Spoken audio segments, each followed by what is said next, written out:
This is me live. I have been sick. This is like my third day being sick. So I'm really upset because this has disrupted my lives. And for a few days now, I couldn't go live. And here I am just joining for a little bit with you guys to say hi. And kitty cats are all getting their snacks. I'm trying to make sure that this is straightened. They just got a snack right now, but they are always wanting more. So I'm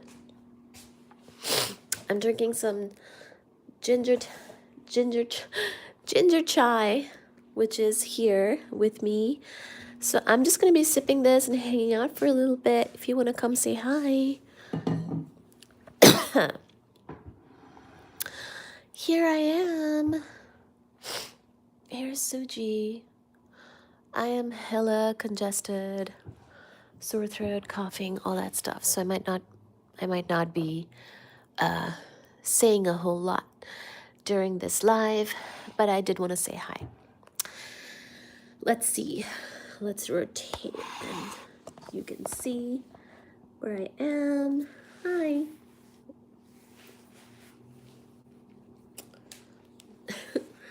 I am bundled up.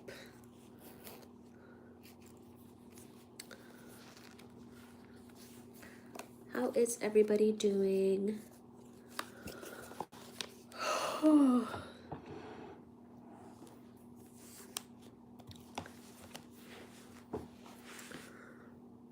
my god.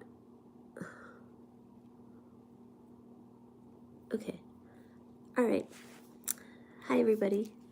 Thank you for coming to the live. Thank you for watching if you're seeing this as a video upload later on.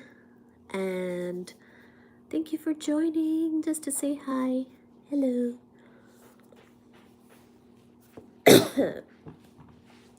And hopefully you don't catch whatever it is that I caught, because it is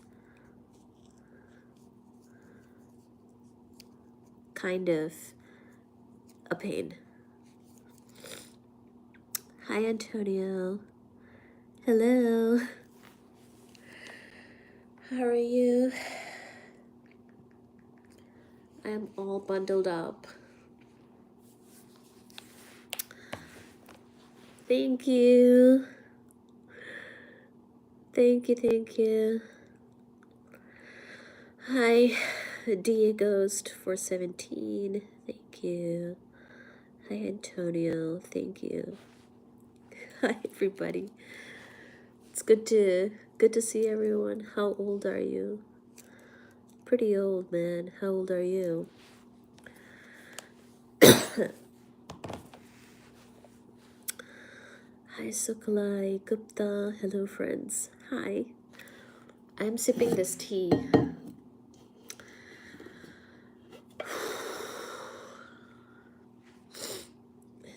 My voice is completely messed up. Hello, friends. I love you. Thank you. Hello, friends. I use my voice on this channel.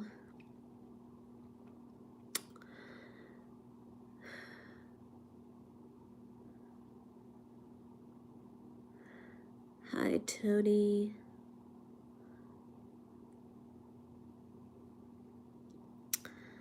Hi. Thank you, Suklai. Hi, thank you, Rosalie. Hi, Merzia. Hi, Antonio. Hello from Bangladesh. Thank you. I'm in Boston. I'm originally from India, but I'm in Boston. And sorry about my voice. I'm sick. Sorry.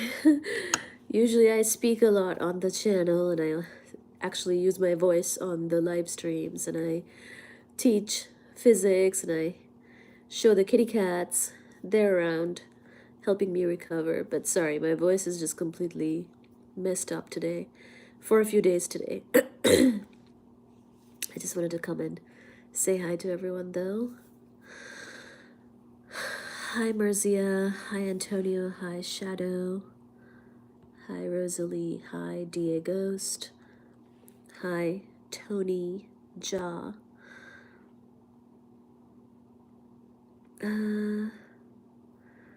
बेकारी का attitude दिखाते बैठी हो तुम लोग. What? Sorry, I don't know if I follow your message, Tony. Hi Suklai, hi Diegost. Hi Dog Woman 55. Hi Atto.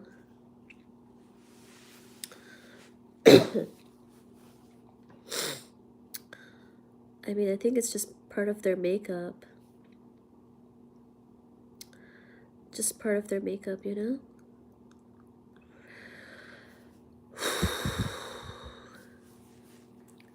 I'm sitting here all bundled up in the house because I have a cold. It might be the flu or COVID or something, I don't know. I might see the doctor tomorrow.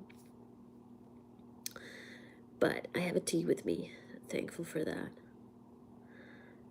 Mix some sea moss with your tea.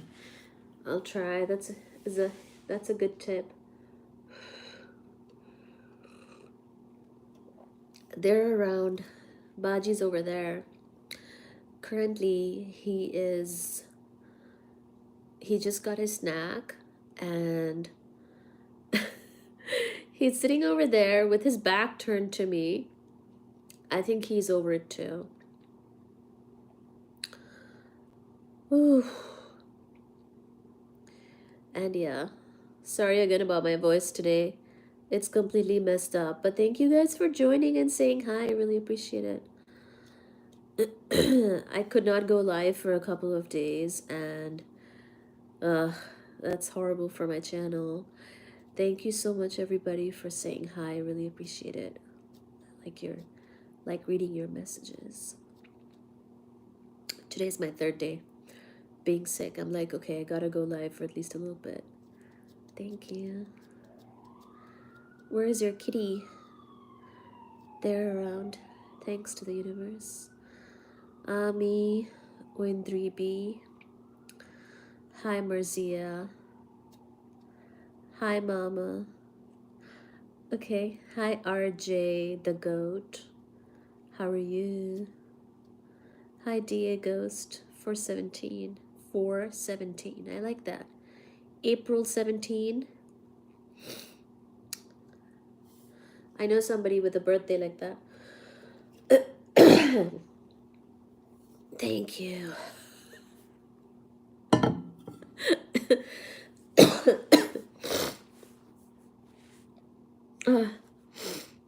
That's like my half birthday, basically.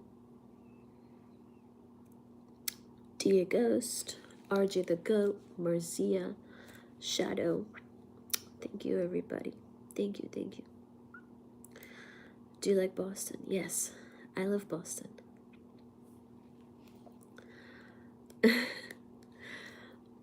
I love Boston. Invest in red.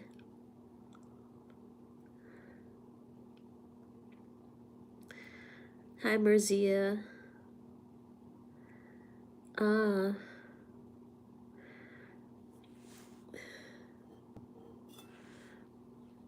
Karine. Hi, Karine Pierre. Invest in red. Red mask? Okay. I do have a lot of red. Mainly because I just wanted to bundle up. Have a good day. Thank you, Karine Pierre. You too. Have a good day.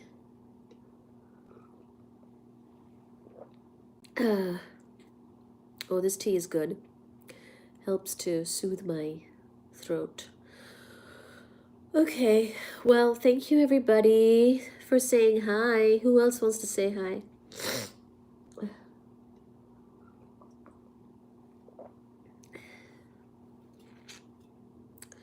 Look at how big this is. I'm gonna stay alive until I'm drinking the tea. Because why not? You make me want some tea. This is a ginger spicy chai latte. I bought a bunch of packs of this. It comes in like a box of 40 or something, and I got it from my local Indian grocery store. I don't go to Stop and Shop. I go to my local Indian grocery stores or other tiny stores owned by little family businesses. They have the best tea. That's where the tea's from. Yes, thank you, DA Ghost.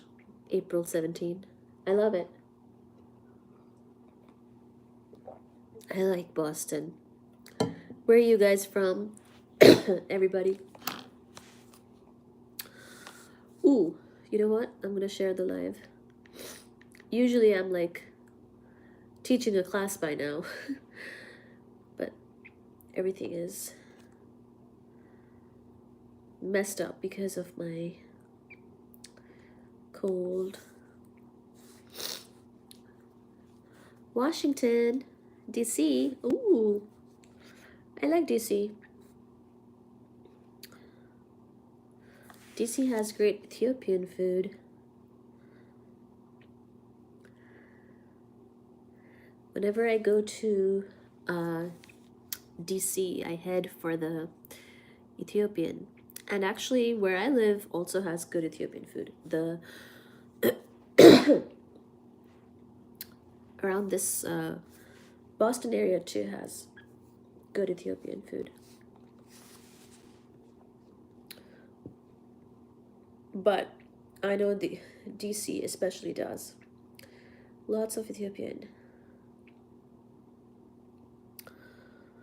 So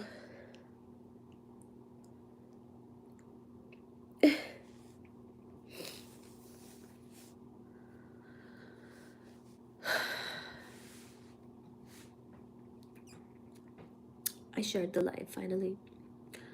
I don't know if I already did and then I just did it again. No, I think this is the first time I did it. I'm so sick. I don't know who made me sick. It has to be somebody at the gym. I'm so mad because I'm not really meeting too many people in person. So I'm like, who are you that got me sick? Are you the person at the gym? There were people at the gym, but I wasn't even close to them for that long. This is so upsetting. My voice is messed up. I'm so congested.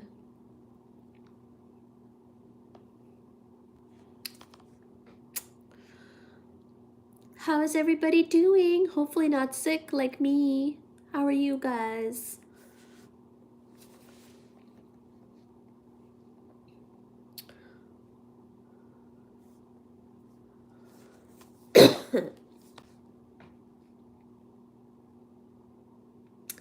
Message from me. Oh, Jesus.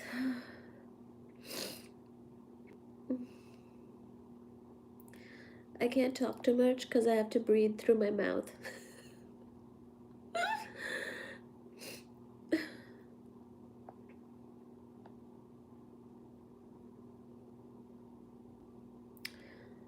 You guys, are you watching my videos and shorts? You should. Please. Thank you.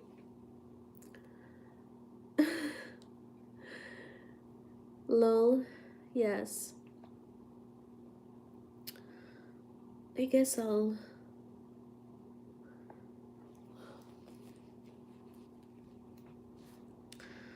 I guess. It's so freaking cold too. I actually went outside in the cold and I hiked and then I went for a swim. I think I really like weakened my immune system with some of my shenanigans. And now I'm sick. I thought I would get so much work done because my friends are out of town. And so I was like, nobody's gonna disturb me. They're all on vacation because they earn so much money. Thank you, God, and touch wood for them. They're all on these long vacations. So I'm like, okay, nobody's gonna ask me to hang out. Yay. I will just work. These were my golden days of getting things done.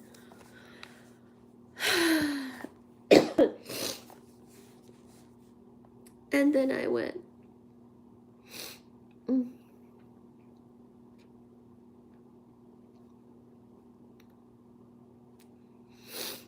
Opened my pores and went, I don't know. I don't know what I did.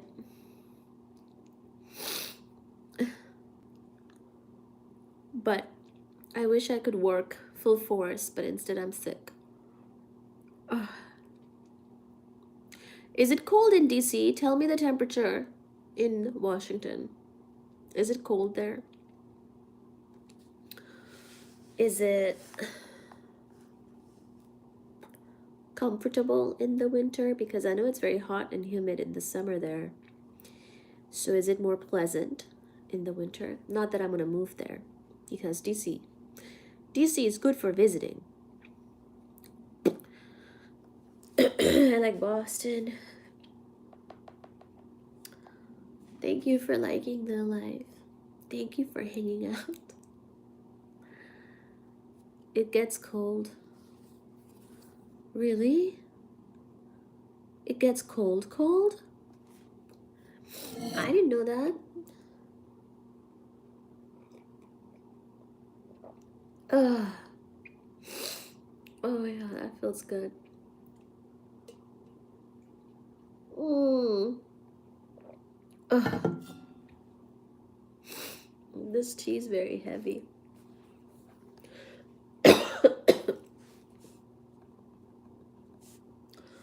Well, I guess I'll just like my own life. Thank you for subscribing and liking.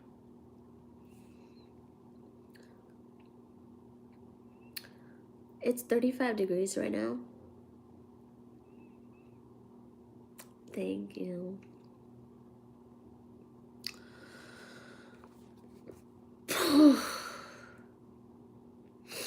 Thank you so much. 35, yeah, that's kind of cold. I think it's going to be in the 20s and 30s here this week. Sachi mama. Suji is over there in the hallway. Sachi, come.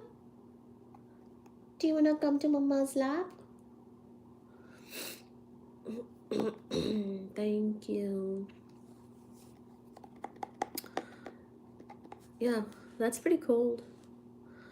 35 degrees. Wow. Hi. Suji. Suji. Look, Suji's here. Come, Suji. Oh, Suji.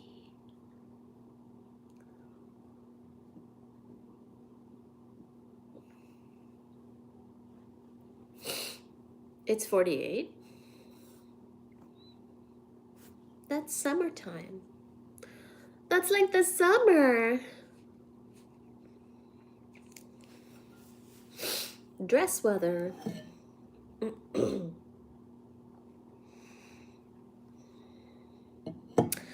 Yeah, see, that sounds more like it. It sounds like DC is pleasant in the winter. That's consistent with my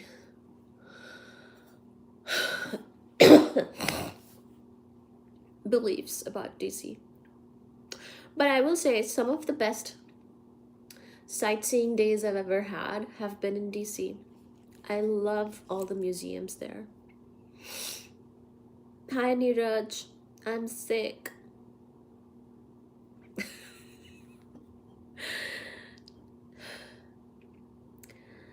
मेरी तबीयत खराब है. Very historic. Yes. Thank you. Shukriya. Yes, I love that his DC is so historic. I was gonna say historic DC. Um, I love the mall. I love like you can just go to like the library, Thomas Jefferson's library, the museums. I love it. I loved his library and I was so excited. I saw Plato in there. He had so many Plato books. And then my friends told me, don't be excited about him. He had slaves. Oh God. But I loved exploring, just having a day out doing stuff in DC and learning looking at history, love it. Eating food, love it. My very first trip to DC was free, as in no, I competed in a school thing to get selected for an award, and the award was to go to DC.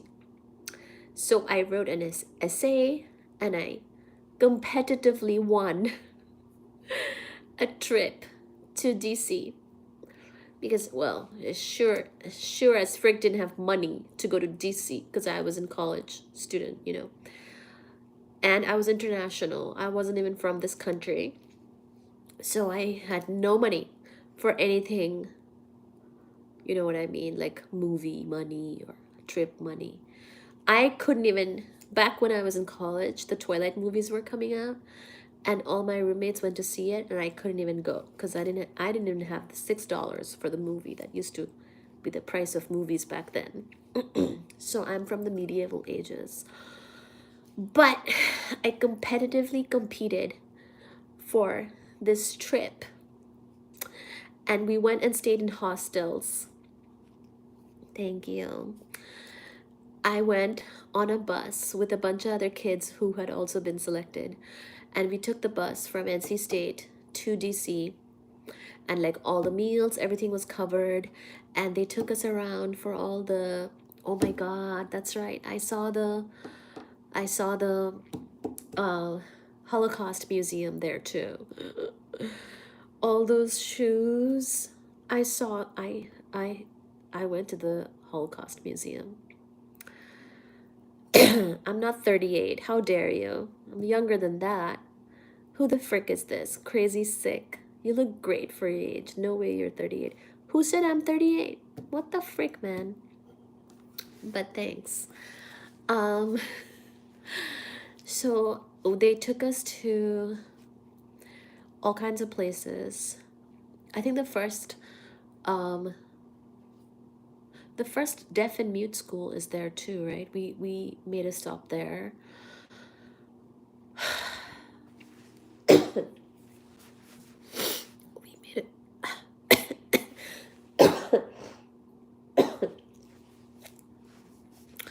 We made a stop there. I don't even know what I'm saying. Half what I say could be wrong right now. But we went to the school. It was beautiful. And yes, yes, Gallaudet University. And we got a tour there. And everybody was like signing American Sign Language. And yes, I've been inside and got a full tour. It was a lovely tour guide. Lovely. That was, you live across the street from it?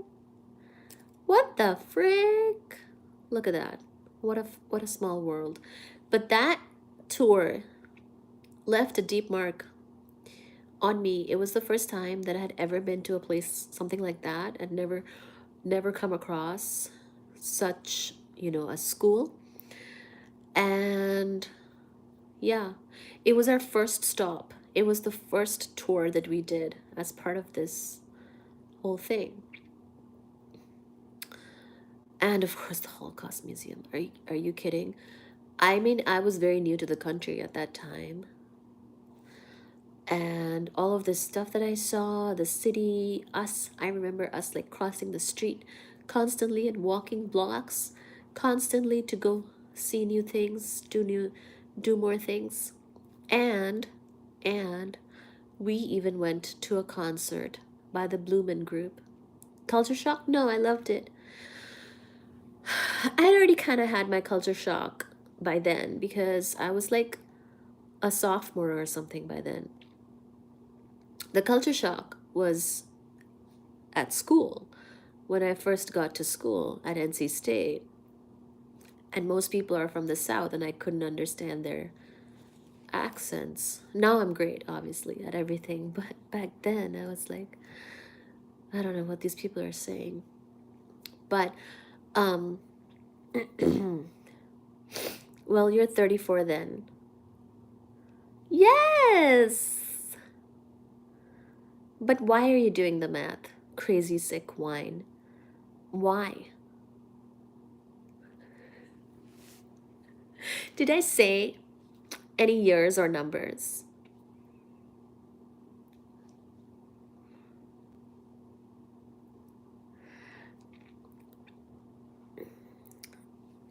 That's okay. Hi, hi, LLLL. Hi, crazy sick wine. Thank you for being here. Thank you for chatting. My voice is non-existent today. I'm sick as frick. But anyway, so wait, did I say any numbers? Maybe I'm like delusional, and half the things I'm saying are not to be trusted. But yeah, have I like told you guys my social security number by mistake because I'm fucking sick?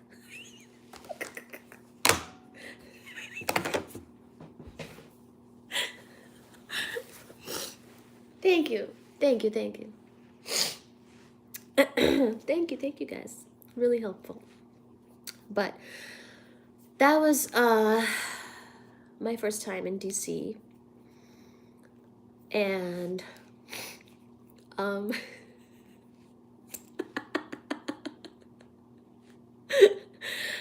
and I went there. And we went to the Bloomin' group. That was my first time at a Bloomin' group. Well, first and only time so far. I would love to go to the Bloomin' group again. The Bloomin' group concert. I didn't even know what the Bloomin' group was. And suddenly I'm in this concert and it's so lovely. Loved it. Love that sound, you know? Kennedy? I think so. I don't even remember. I was just going along with the group, you know? And this whole thing was paid for. I won it. So I'm glad that I like won it because I might not even have tried, but I had full faith that I should at least try it. So I competed for this trip. And some of the people I met on that trip, I'm still Facebook friends with them. And these people have gotten married and everything with the same people that they were together back then.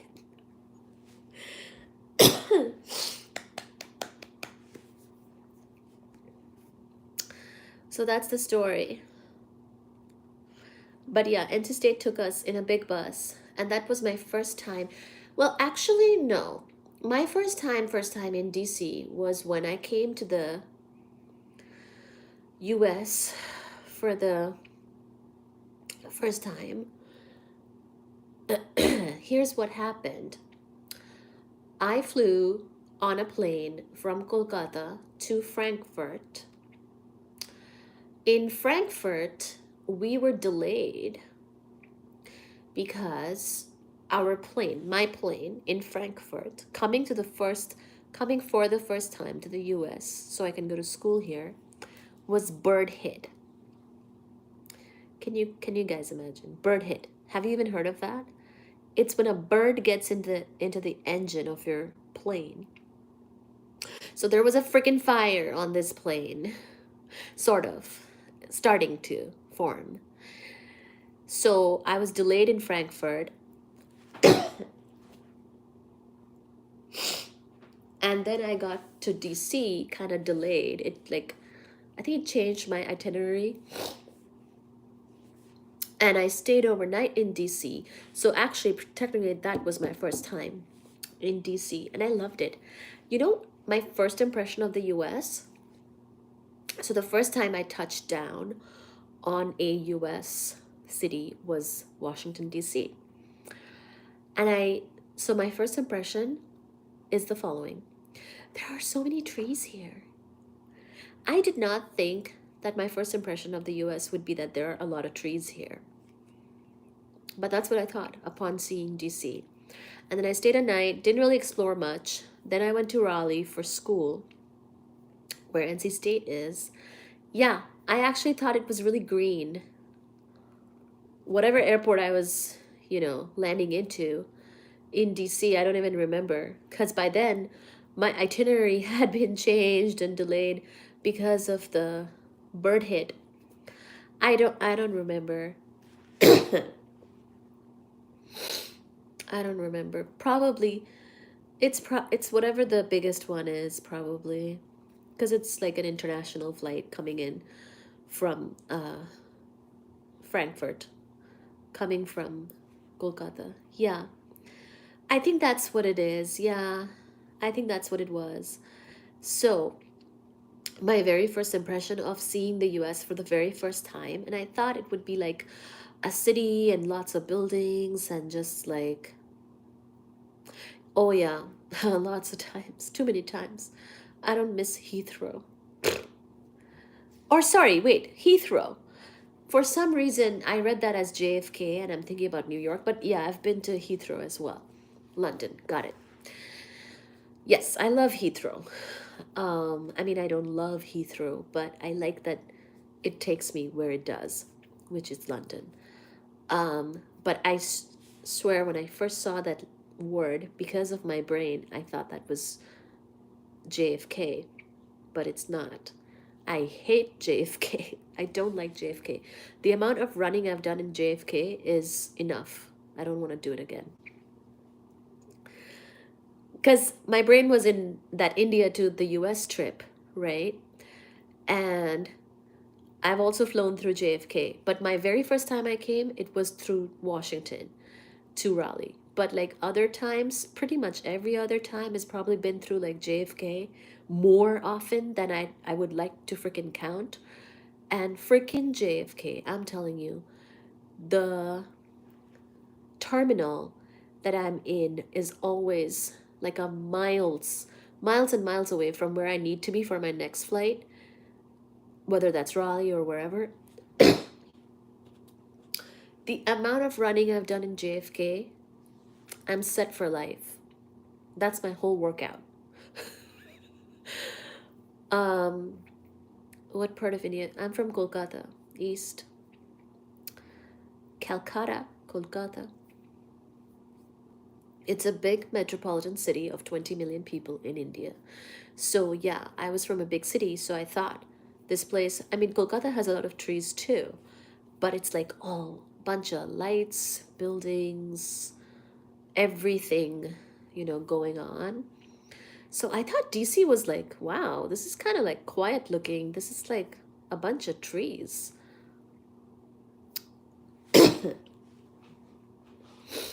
New Delhi with an H. Yeah. Not like the Delhi meat. Delhi. Delhi. Very crowded. Kolkata is also very crowded. Yeah, everything is very crowded when it's India. So, JFK.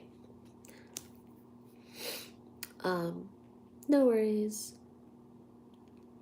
Never been to India, but been to Thailand and Phuket. Cool. I've been to Thailand too when I was young. So that was my first time looking at and being in DC short period of time. Then I actually won that trip and actually explored DC. And I'll never forget, that was amazing. DC was amazing. And then since then I've gone back for other things. I was there for a bachelorette. So my very intelligent friend picked DC as her bachelorette location. Thank God, because I love DC. And she made all the, like, all her events were to, like, explore DC and the history. Uh, and I loved it. And then I've also been there for work and things like that. And oh, the Ethiopian food tour was also, that's how I know about the Ethiopian thing there, the trip. They told us that the biggest population of Ethiopian culture outside of Ethiopia is Washington, D.C. So we went on a food tour, also all paid for. Thank you, God. So that was my big learning moment in Washington. And now one of my very, very good friends is a professor in DC. So I have a deep connection with DC, my friend DA Ghost. I'm happy that you're from there and living there. Good. And liking it, I'm sure. Good. That's great. Love it.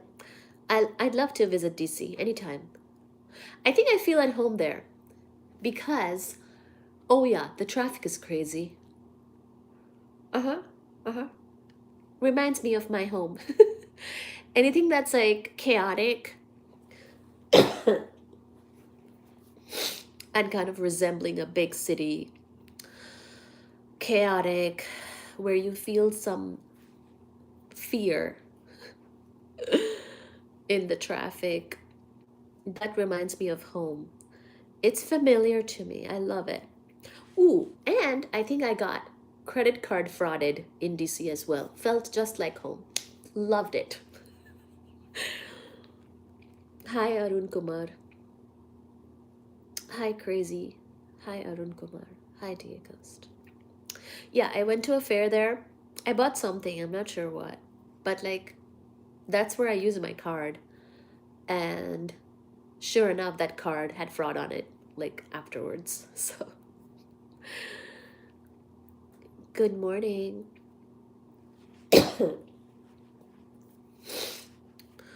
So, I'm with it. Whatever DC has to offer, I can handle it.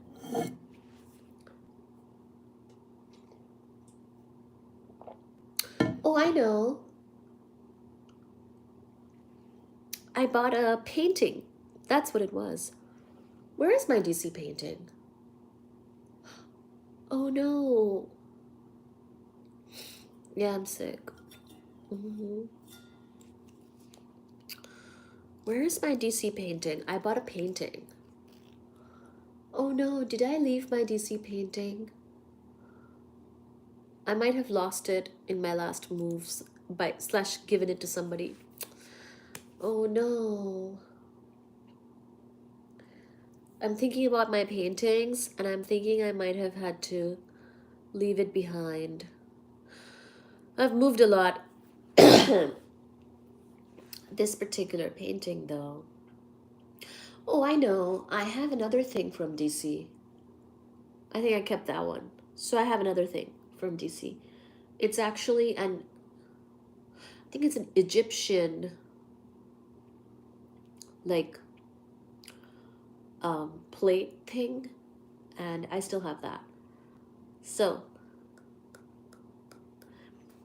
hi! Hi, evil green dog. I'm sick. So I'm just saying hi and chatting for a bit.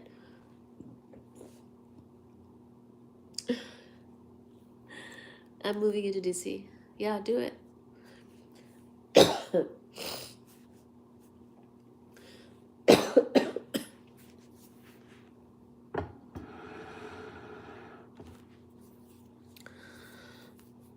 um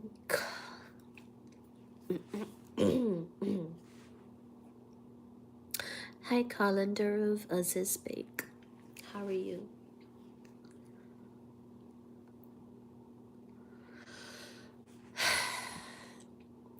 I need to visit DC soon. I want to go see my friend.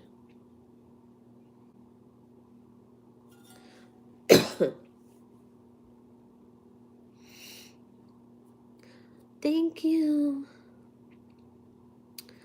Wish you the best. Honey and lemon tea will help with congestion. Thank you. Yeah.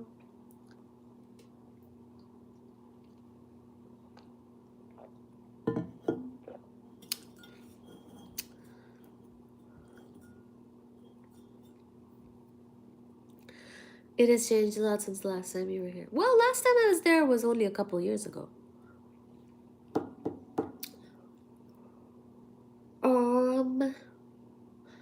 Actually, when was the last time that I was there? Was it 2018? No. Wait.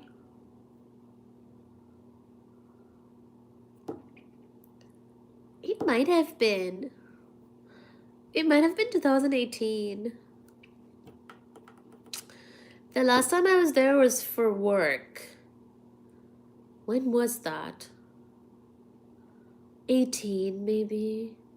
2020 was a pandemic. 21 I was I was okay, 22 I came to Boston. I think it was 18. You're stunning. Oh, thank you. Thank you, Ocean Waves.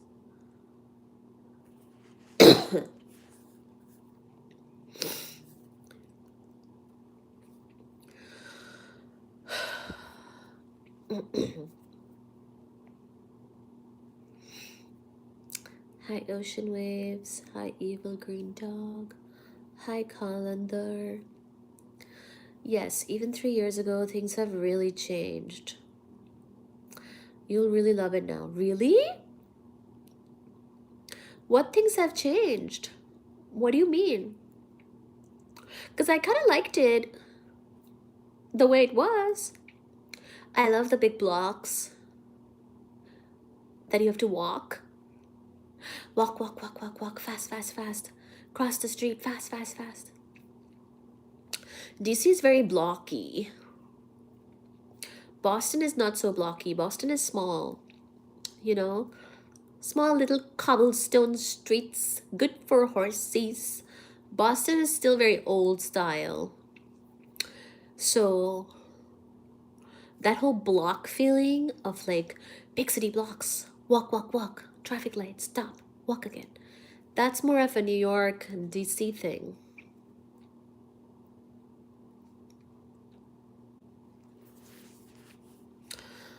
Boston do have some tunnels though.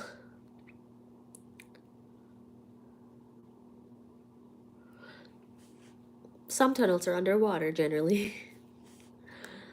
They rebuilt the wharf by the water. Built a new soccer stadium. Really? Wow. Population boom. Everyone works in defense there though, right?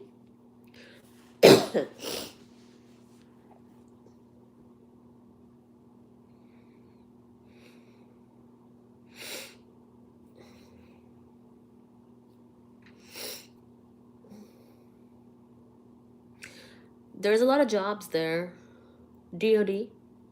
Are you in the DOD?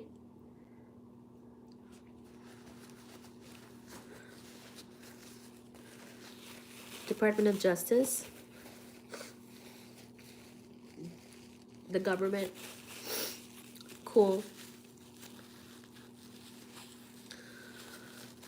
I used to get smashed in Washington. Good party scene. Really? Are you serious? Did you go to college there, Ocean Waves?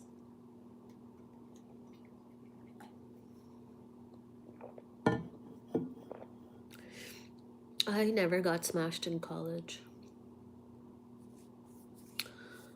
Everything is federal. Private sector is great too. Oh, I know, yeah. Virginia, Maryland, DC area has like, it's the headquarters of all that stuff.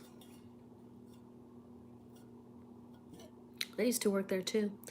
Not in DC, but yeah, I get it.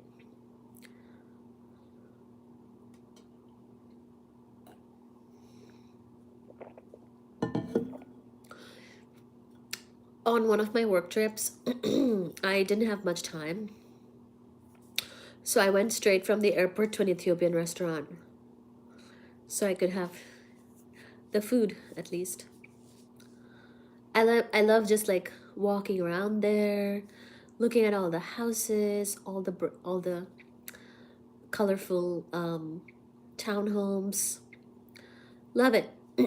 I love the cities pretty much. DC, New York, Boston. I like Boston. It's small and like clean and really nice. And I like the ocean. But pretty much I'm down to visit any of these cities. I love them all, to be honest. Great party scene, like Ocean said. Really? I need to be getting invited to a party then, guys. What the frick? Invite me to a DC party. Maybe I'll take the train. I know that there is a Boston to DC train.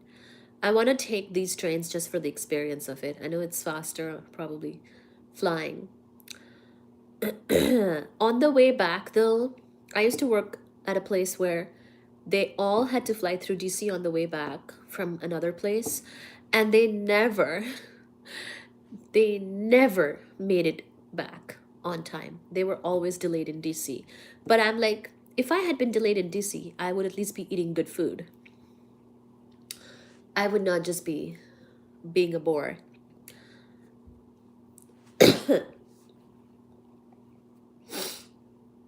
But yeah. You know a city I've never been to is, guess. It's a pretty big one. Guess the city of the US that I've never been to. That's actually a big city, really big city. And it's on my list, and I was, okay, no, I won't give too many clues. I was even near it, and I still somehow never went there. And then I want to get your opinion. No, no, no, no, no, no. I'm not that bad. I would be so ashamed. I'm in Boston. I've been to New York. Thank you. Thank you. But very nice guess. Kyle, Theo, Orange Kitty. No, no, no. You made a great guess. That's a great guess. New York. I've been to New York. Kyo. Chio. Actually, I have not. I don't think I've been to Philly. But that's not the one I had in mind. Even more dramatic than Philly. I should go to Philly though. Have I been to Philly? I don't think I have. Have I been to Philly? I may have passed through it or near it. Kind of forgot about Philly. Sorry. Is Philly nice? I've heard good things. But I'm in Boston. LA is another one I haven't been. But I'm not dying to go to LA because I've been to San Francisco. Not Miami. No. LA I should go. In fact, because I've been near LA, like I've been to San Francisco, I've been to San Luis Obispo, I've been in that area sort of, that I'm not super duper like feeling like I'm super missing out. Although, yes, you got it. Chicago.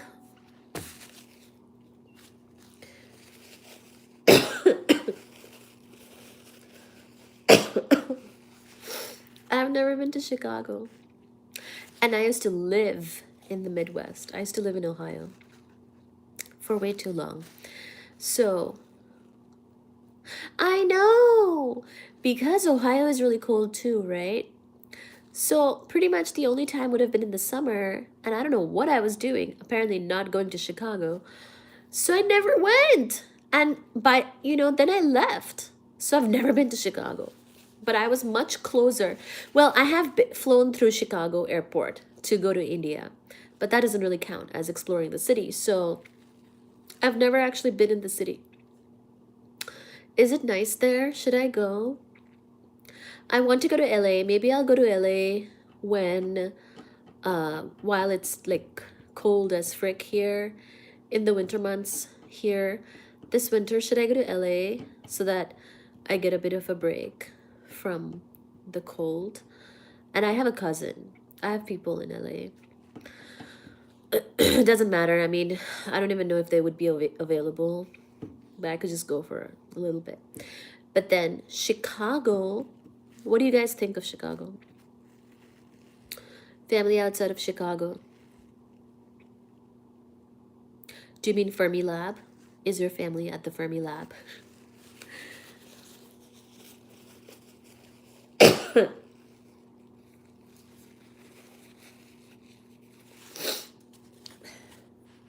Enrico Fermi. I'm related to him too. He is my great, great, great PhD grandpa. He's in my PhD ancestral lineage. So shame on me for not being to Fermi Lab or Chicago.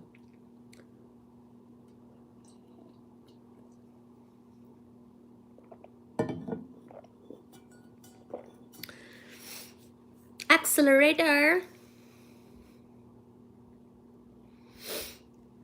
Really? I think I'll go to Chicago and just get a hotel like downtown Chicago or whatever. Like, okay, where should I live? Where should I stay in Chicago? Should I just stay like in the middle of everything, the river or whatever? And then what should I do? And when should I go? I know it's cold. I don't really want to be more cold than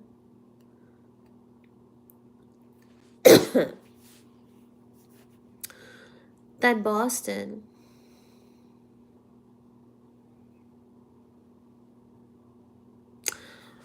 Oh no.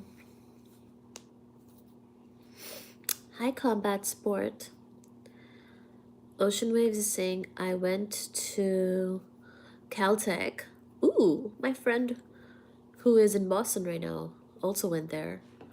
For physics though, we all did physics. And Stanford Med, but dropped out after I found out how corrupt the... So then what did you do, Ocean Waves? We would have loved to have you as our doctor. Go to North Pier. Okay. No, it's colder than Boston.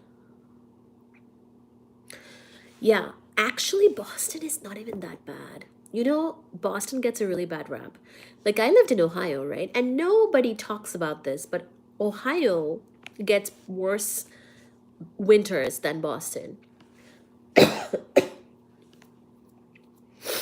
And more snow, and more cloudy and snowy and bad days. I think, touch wood, I mean, I'm just happy. Boston seems to be better. Thank you. Thank you. Don't want to jinx it. So it's bad. It's worse than Boston, isn't it? I don't understand why people don't talk about the Midwest weather being worse. Boston is not that bad. Yeah.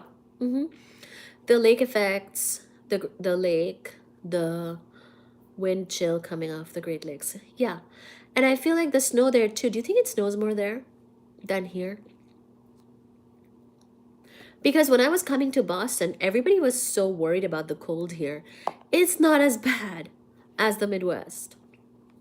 And it has so much more culture and history and things to do and the ocean. 100%. I love it here. Except it's very expensive here. But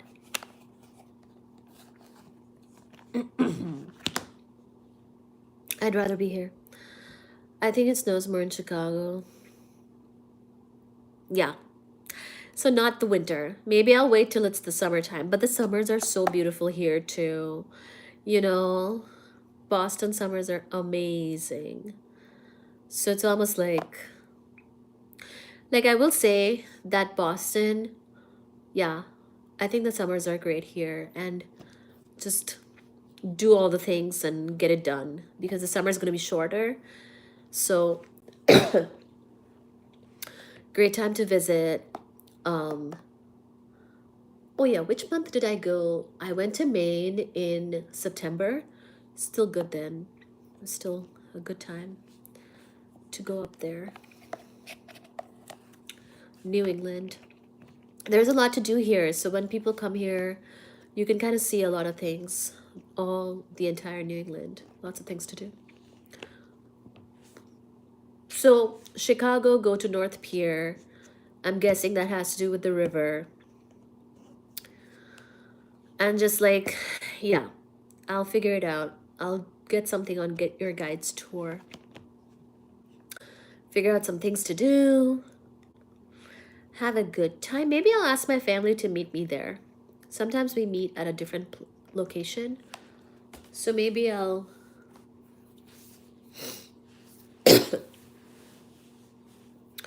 You should. Have you been? It's amazing. There's a lot to do. Plus, what I like about New England is everything is small here. Like New England, within a short drive, you're in a different state. Ooh, it's very historic here. It's very nice.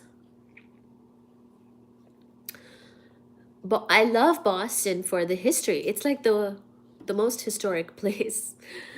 Or what, it's got the early history of the country, right? And all the freedom fight history, all of that. The Freedom Trail, first public garden, first, you know, so many firsts here. I think first public library, Benjamin Franklin, Boston Common, the food, you know, things to do around Boston, but also like all of New England. You can just take a day tour out of Boston to like New Hampshire, Maine. Maine is nice, coastal views. I took a tour myself. Coastal views tour. Lovely waters, lovely coast. Beaches, Rhode Island, everything. Um, ooh, whale watch tours. We have whales, guys, in the water, but in the summer only. These same whales are now in Florida. They have gone bye-bye. They can't, yeah. The whales that humpback whales, that they are actually from here, but they abandon us in the winter and they go down to Florida. Then they come back up in May. So May, June, July. Oh my God. Okay. First of all, May, June, July, August, September. It's going to be the most breathtaking, amazing weather and views here. Like just going out on the water on any tour, even if you can't get the whale tour, any tour, just on being on the water is amazing in Boston. There's a lot of boats, ships, cruises type of things going on. The water is like just great here.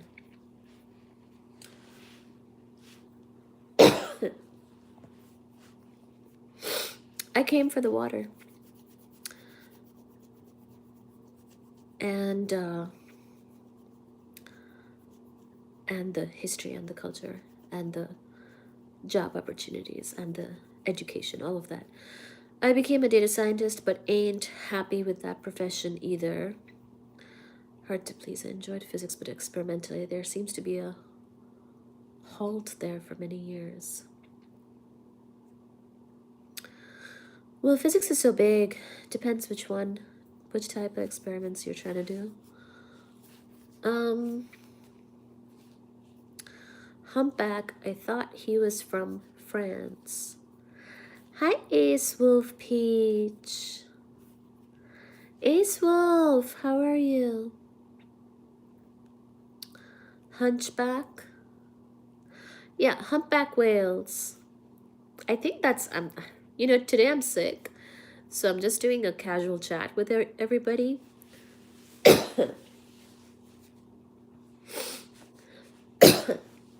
And take everything with a grain of salt, because who knows what I'm saying. I'm sick, man. I think the humpback whales. I mean, I've seen some whales. It's like these mommy whales and baby whales. They're generally in pairs, and it's not like a romantic couple. It's a mother-daughter. Isn't that so cute? Dude, don't even tell me what I have. I don't know. I don't know what I have. I hope it goes away. I don't know.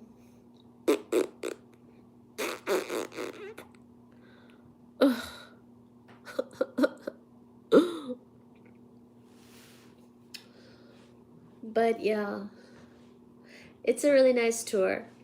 It's like $68. Oh, is that a medication?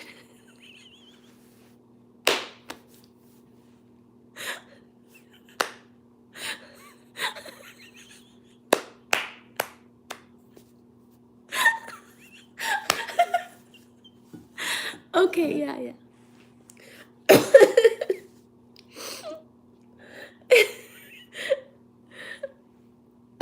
Hi, spectacular.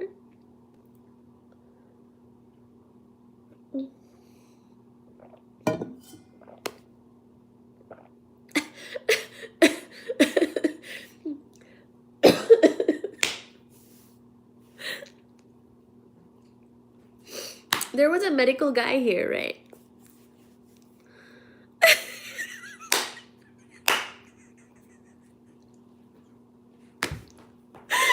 That's true. I come on here to teach physics usually, and I don't know anything. I don't know anything about anything else.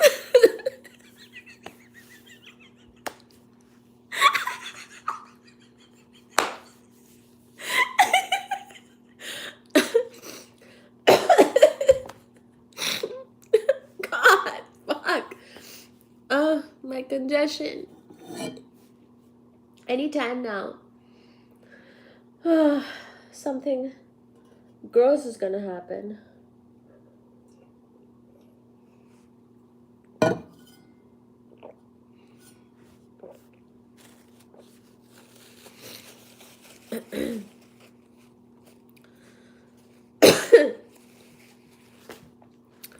I don't know what that means. What do you mean? Yeah, I don't know about too much about pharmaceuticals.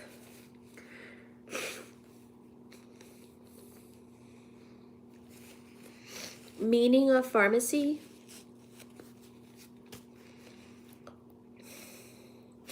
I went the physics route. All my cousins are doctors, like medical or engineer. More doctors though. They would know.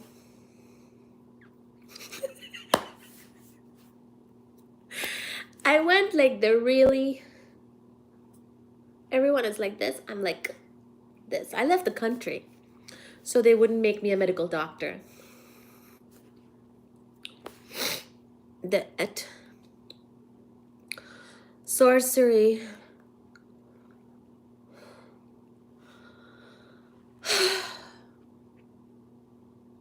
I think my dad should have been a doctor though, like a medical one.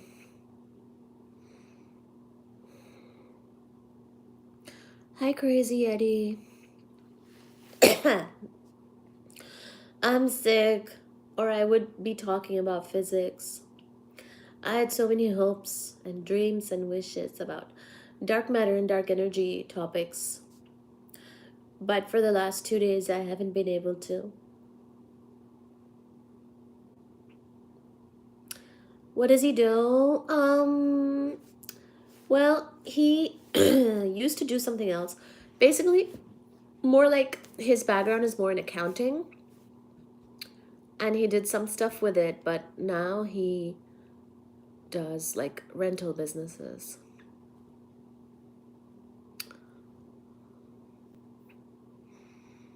Well, you get it, girl. Thank you. Wait. Wait, are you the one who knows pharmacy? Have you heard about the diamond battery? Mm-mm. No. I live under a rock.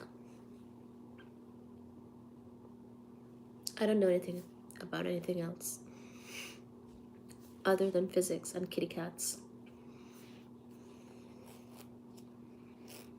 And some stuff about traveling. I know some things.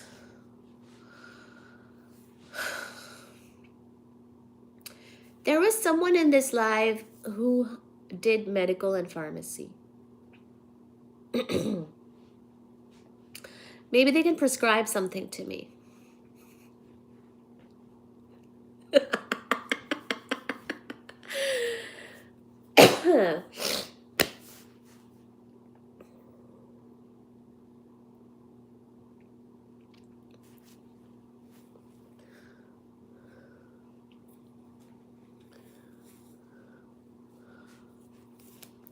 Nickel 63 inside a diamond.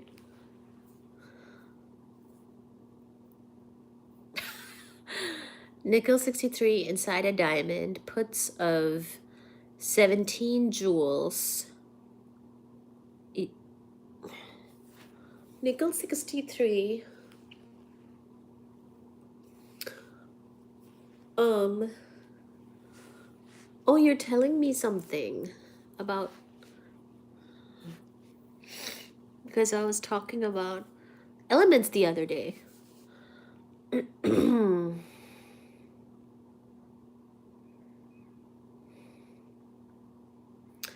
Yakshi? What's that? So there's something with nickel.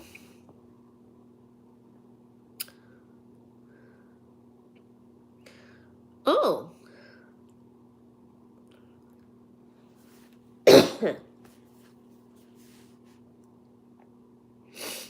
I was talking about heavier elements.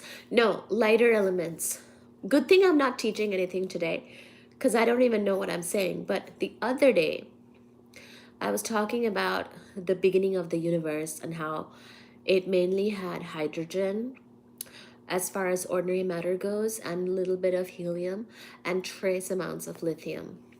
And I said that for any other element heavier than that, you need stars, and we weren't there yet. As in, no stars yet.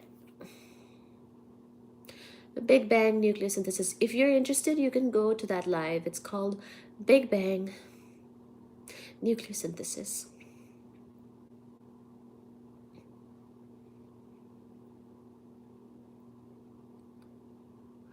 Yakshi? Hindi for witch doctor. Oh, me? Oh. Do I look like a witch? Good. Yakshi. Is that what it is? Maybe.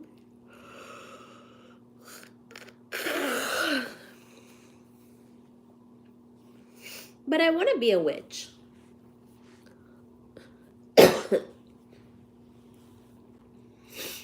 I want to be a witch. What do you mean?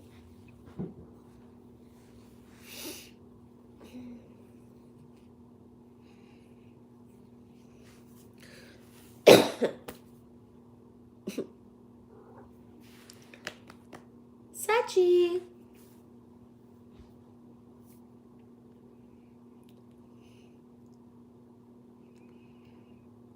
I don't know any.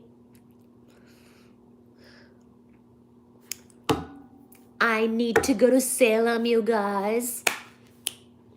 You've reminded me. I should go to Salem. Dude. It's not that far from me. I'm gonna go to Salem.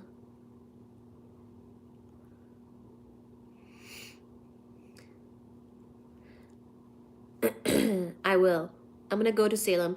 I need to do the witch history there. And then I'll probably go to the beach. But the days are so short now. You know what I mean? Have you ever been married? Why? Why do you ask? What a dangerous topic. Why are you asking, ocean waves? I like ocean and waves. They have good tours. Yeah. No, you're right. Thank you for reminding me. I need to go. I need to do it. But the freaking Boston.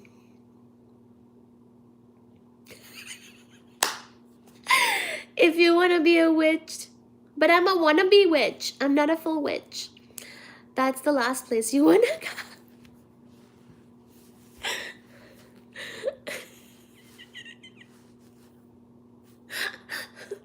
Have you been? Ace? Wolf? I know, there's some witch stuff there. Did they burn them there? Oh no. Oh, poor women.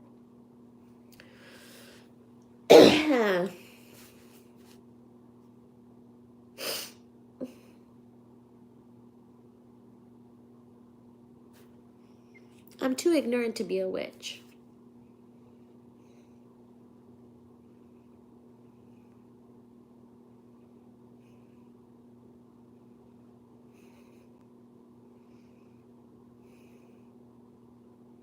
Oh.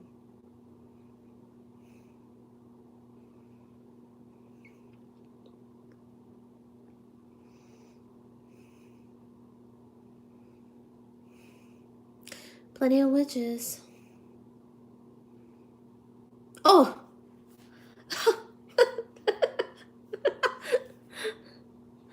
I think you're hocus pocus. Oh, you mean my physics topics? Yes, they are awesome. Thank y'all. Thank you guys. Because a woman should not be as attractive. Oh my god, ocean waves. Dangerous. You're a stranger danger. Nope. You know, Boston has a lot of people. As in, it doesn't feel... What am I saying? I have forgotten my train of thought. Oh yeah. There's a lot of people here.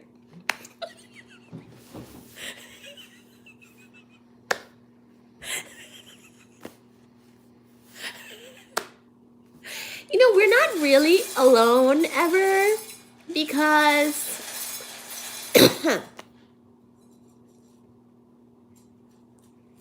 there's so many people everywhere.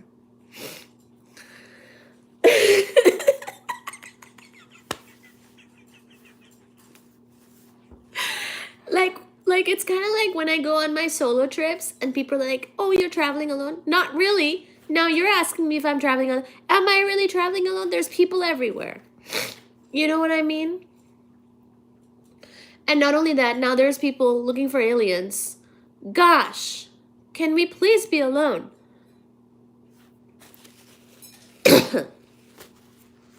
No, they're auto feeder. The robot is ejecting food. Hi, Reese. Reese, I'm sick. All this laughing has given me a pain right here.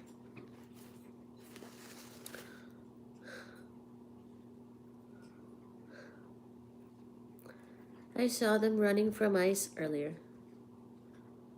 Huh? Right here. I saw them running from ice.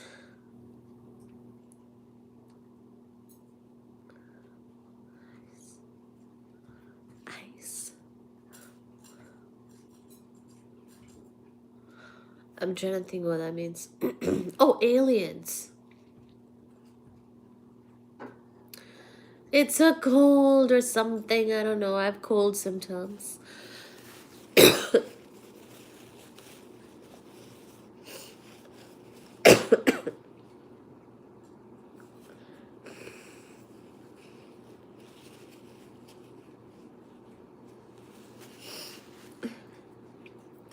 Thank you.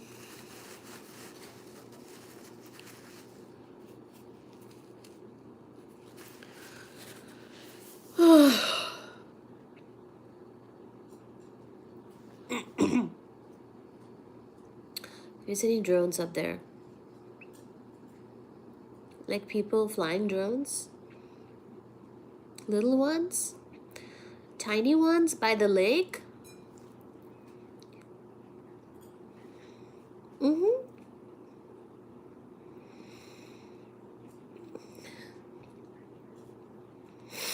Wrong kind of alien.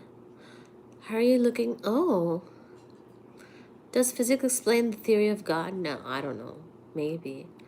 How are you looking so good? Thank you, man.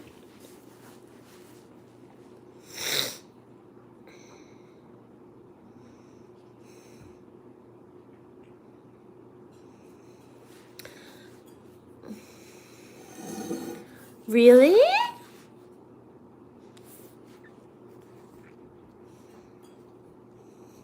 Well, I live under a rock, so 2 people just got arrested.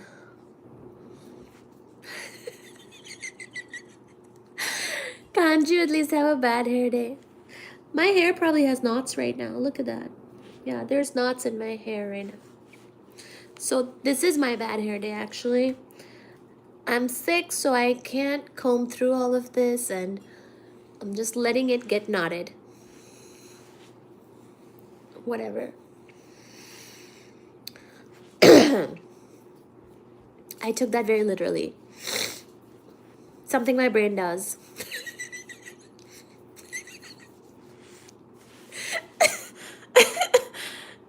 Also, I've been saying all like just things.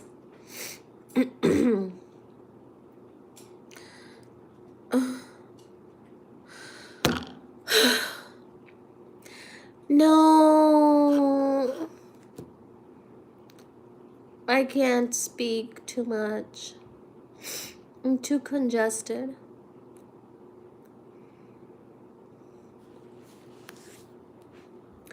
You have a beautiful mop. Thank you. I wish I could talk about dark matter and dark energy like usual, but I talk too much and it really hurts my voice.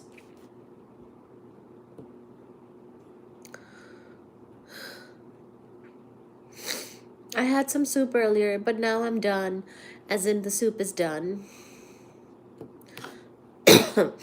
I do need sleep, yeah. Baji. Garnishana. I've got something from someone in Boston. Stupid. As in that person is stupid because they gave me some kind of illness. I don't know who it is. Probably at the gym. Fuzzy bunny clothes. Yes, I'm in bunny. I'm in bunny? I'm in fuzzy clothes. Yes. I wanted to come live because I haven't gone live in 2 days and it's hurting my channel. That's what I'm annoyed about with this cold. I need to get back to my physics classes. Gyms are sweaty. I'm trying to think who was it?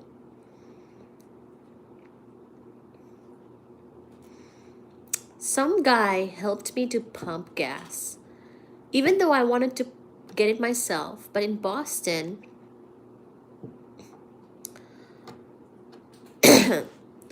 I don't know what it is, Super Wing.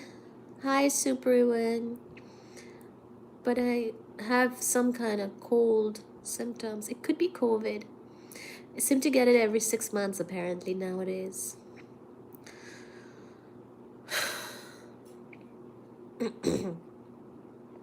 Yeah, because the other people I would have been near at the gym were all women.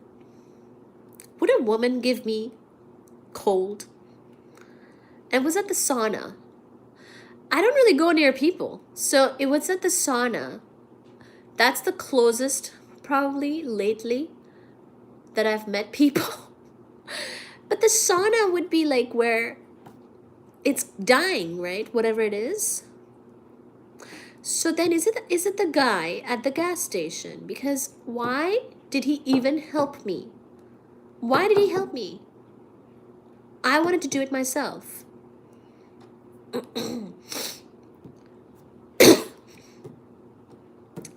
What, are you not following?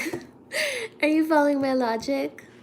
I don't think it could have been the women at the sauna, because the sauna should have killed. No. He did not. Vitamin C can help boost the immune system. Thank you, Soup Brewing.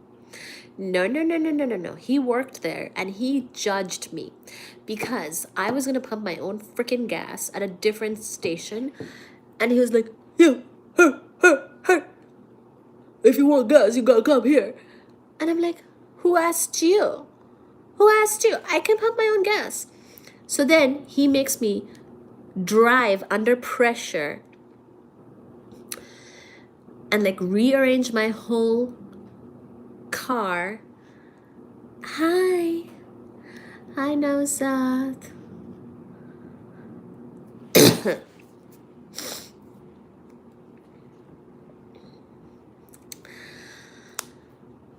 No, he just wanted me to repark near him so he can do it, because apparently we're not allowed to get our own gas, because Boston is weird like that. Some stations, some places won't let you pump your own gas. And he was like acting like I'm at fault. He was like, "You want gas?" I'm like, "Obviously, why else would I be here, asshole?"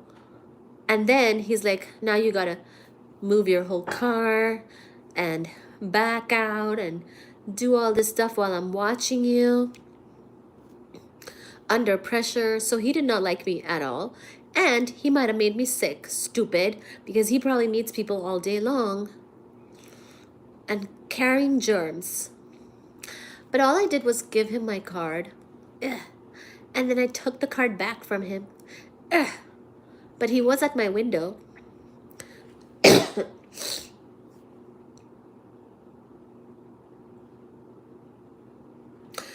If it's not that, then it is the women in the sauna. How could they? But shouldn't the sauna have killed? Ew. The amount of judgment I felt. He's like looking my car up and down, up and down. He's like, "You think you can drive? Let me show you." He was so judgy. And I'm like, "Dude, chill. I bought the car used. I'm not gonna waste money."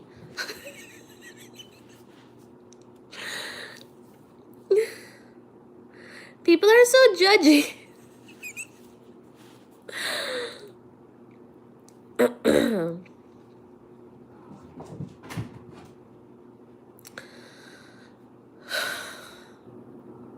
Hi, Duro.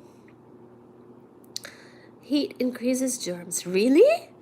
Huh? Saunas are petri. Ew!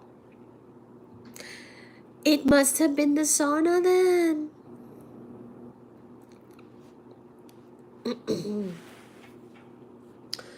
Because the sauna is where people were. Oh my god.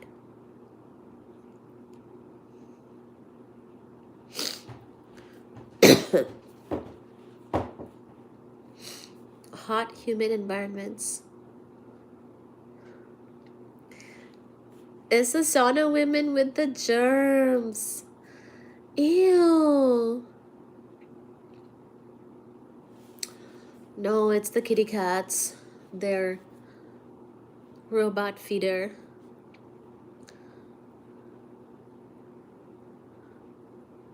It's the sauna women, isn't it? Oh my god. I should have known that this sauna environment was unsafe. Oh, all I wanted was to swim and get out of there. But then I was like, oh, let me get dressed in the sauna because my butt is freezing. So I go there, and these people, these women, they're the sauna is like full of them. There's so many people in the sauna. I'm like, oh my god, they're all gonna watch me. But anyway, they're women, and they're sitting on my clothes. I left my clothes there to like warm up, and then I'm like, okay, I'm gonna put my clothes on. Put my clothes on in the sauna. And I'm like, excuse me, can I get my clothes? And they're like, hey, yeah, sure. And then they just like budge a little bit, and I'm like putting my clothes on. Thankfully, it's all women. But then I hear the craziest stories in the sauna, which should have told me that something's bad about to happen. They did sit on my clothes. You think that has to do with it? They were straight up sitting on my clothes. They didn't even care. Oh my god. Because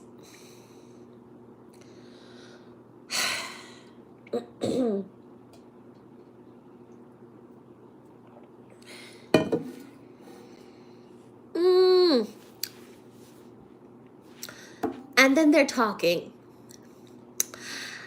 I really shouldn't have rushed into a relationship with him because that's how he stole all my money. And I'm like, oh my god.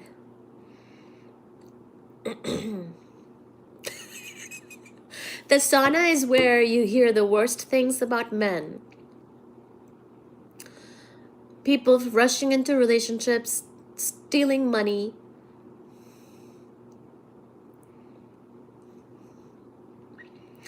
Don't get pink eye. Don't scare me. What is that, conjunctivitis? Oh my god. I just need to be more rich so I can have my own private indoor pool. I only want to swim. I can do weights at home. I just want to swim laps. You need 4 boyfriends.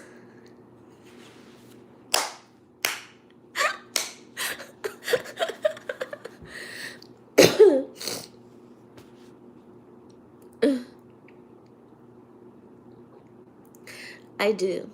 Community cold care.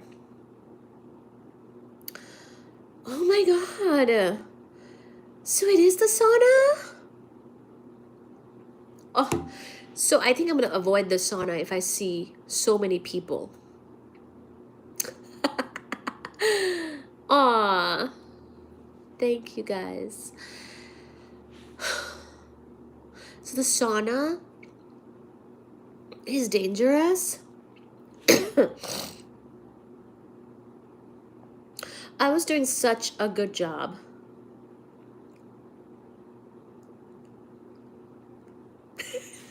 Yes, this is my I'm dying fleece. Yes. Yeah, I love it. It's so soft.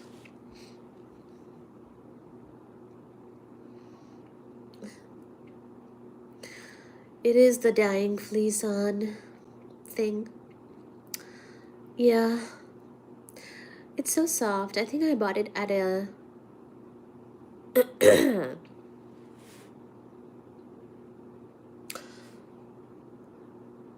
what are those things called?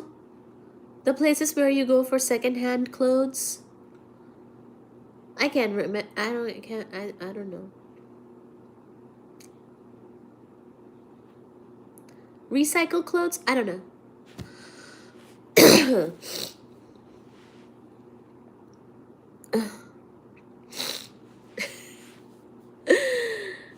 Thank you.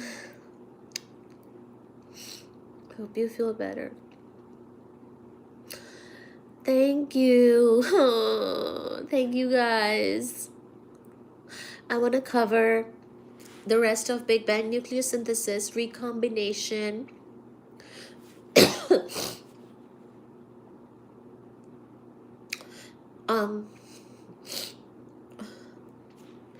There's one more thing I'm forgetting what it is. And then dark matter.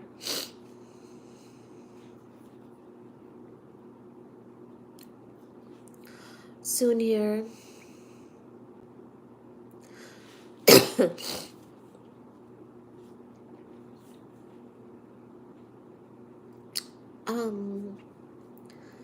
I hope you solve dark matter. Thank you! We will.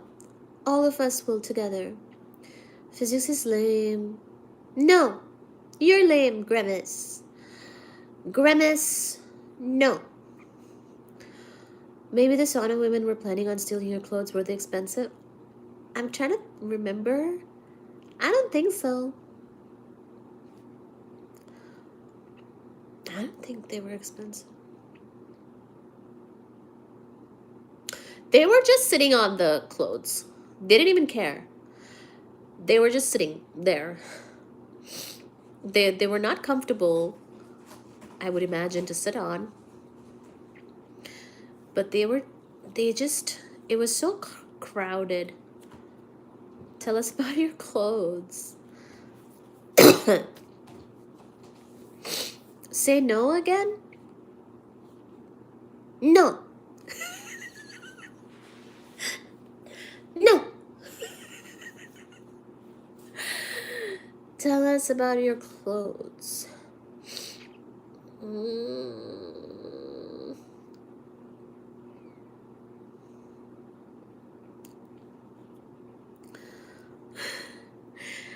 Oh God. I've been sick my whole life, yet others just call it psychopathy. Psychopathy? Oh no.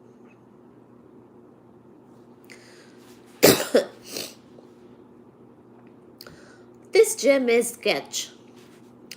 You know what? Stranger danger. It's true. This gym is sketch. I knew I should go to Stoneham. The same LA Fitness. Or sorry, it's an LA Fitness I go to. And I should probably change my LA Fitness. I call it mentally stable. I've been up for 2 days. I'm feeling very delusional.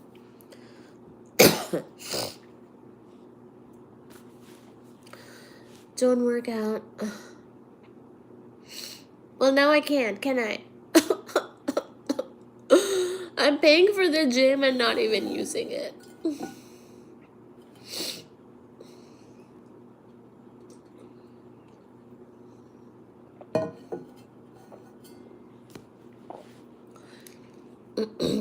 Yeah. Yeah.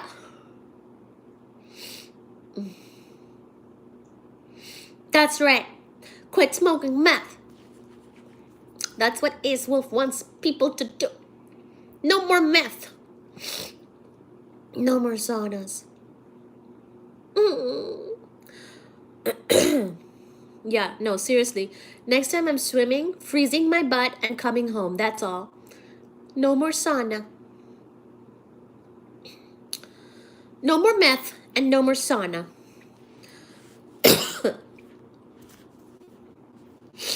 You're mega rich? I hope so, man. At this rate, I freaking hope so.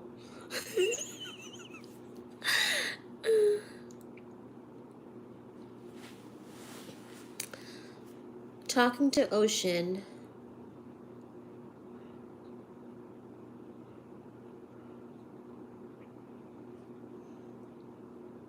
Yeah.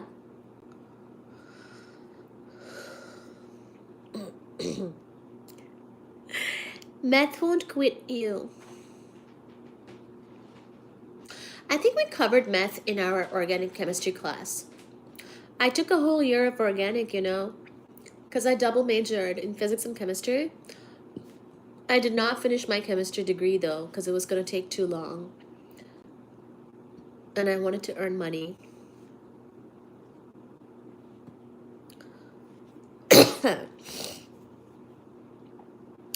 Somebody tell us the chemical compound for meth. I did not watch Breaking Bad. Can I just tell you that I started watching Breaking Bad many years ago and I could not keep going. It's too much for me. Okay, I'll tell you the exact moment where I stopped. And you guys can tell me the how it ends cuz I'm not going to watch Breaking Bad. So don't worry about spoiling it with me.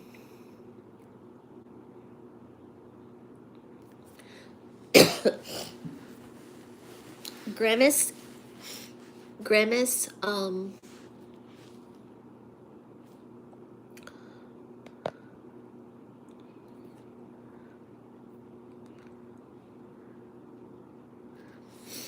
El Camino.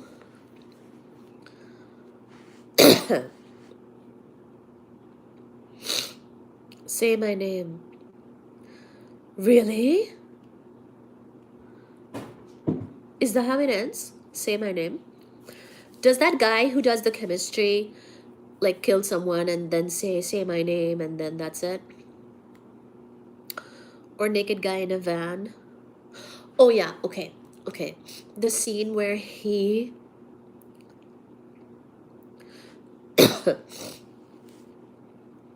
like I was gonna watch it because I like chemistry as well as physics, right?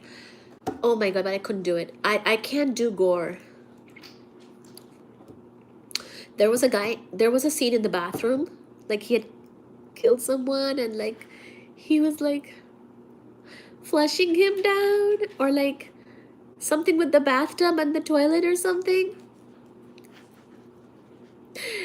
That was it for me.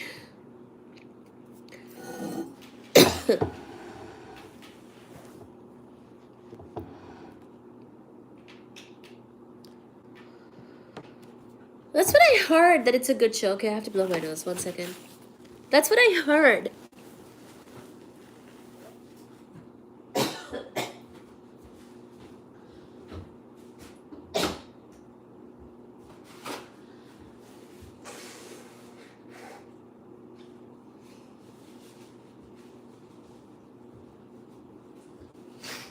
Oh my god.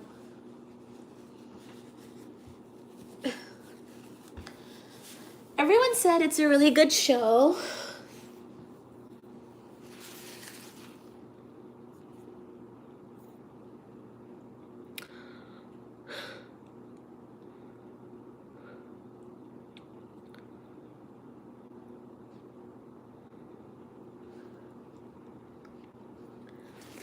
Does it cure his cancer?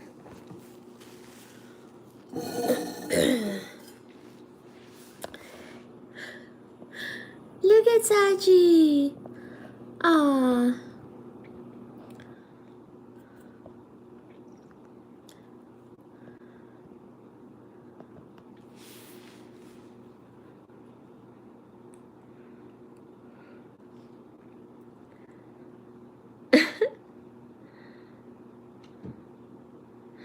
But after that bathroom scene, like I was watching the show. Do you guys get where I'm saying? That bathroom scene where he flushes someone down. I couldn't watch after that. So I didn't finish it.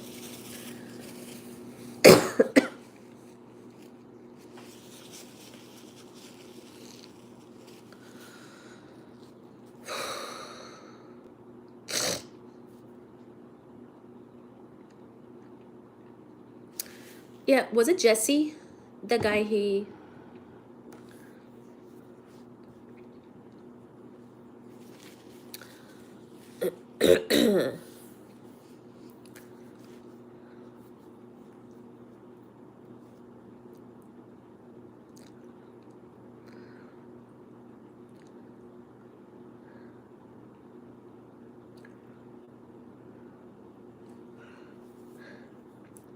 Thank you, Dora Dora. See you next time. I hope I'm feeling well enough to do a usual physics live.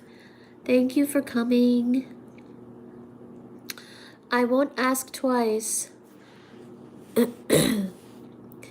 What did you ask?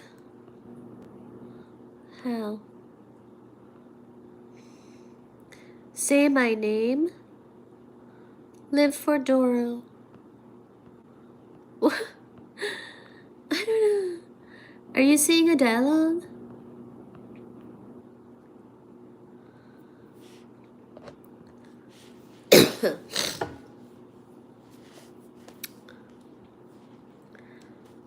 Oh, I said have a great night.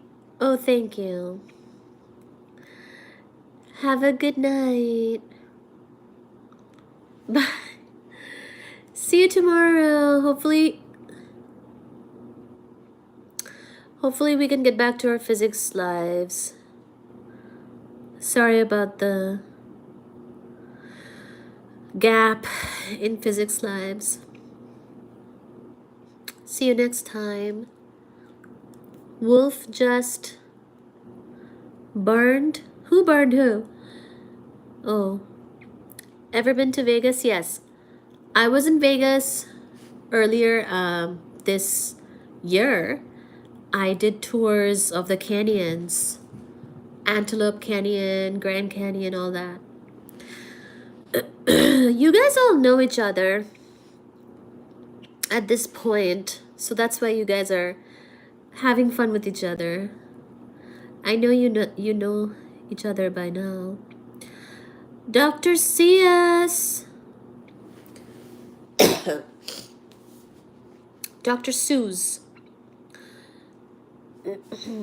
It's what you need, okay.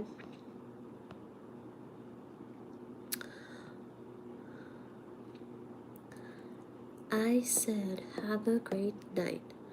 I won't ask twice. What does that mean?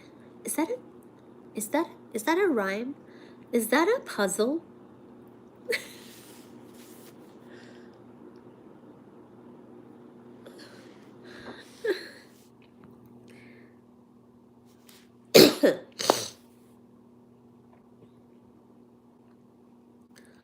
Oh. Oh, have a good night. I see. Okay. Thank you. Yeah, okay. I'll try, man. With the congestion in my sinuses, I'll try to have a great night. Next time, drive to LA, 3-hour drive. Dude, where are you? Who said this? DA Ghost. Can I just tell you right here, right now, my limit. I mean, I'd love to. I should have gone to LA. If someone took me, maybe I should have done like a tour guide thing where they take me to LA. I did like guided things. Like the tour guide was taking me everywhere. Like all the canyons. Oh my god, there's a fight breaking out here.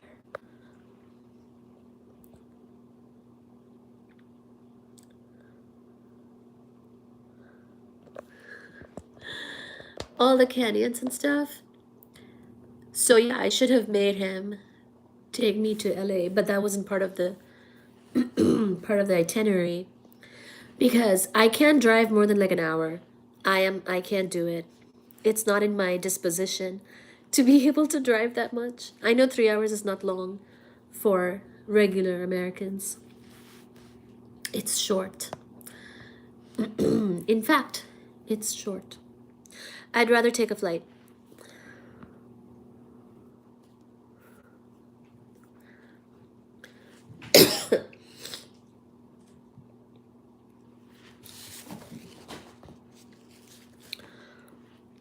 You wish we were.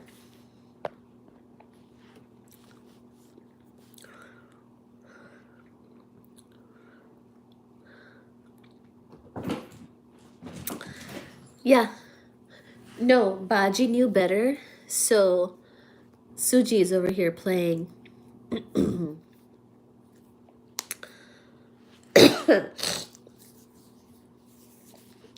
Suji's over here, Baji's over there.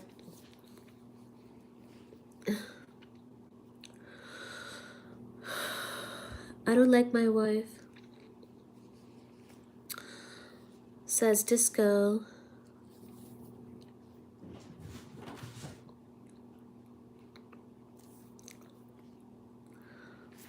But yeah, no, really, Diego's. I can't drive more than like 45 minutes, an hour, then I have to like rest.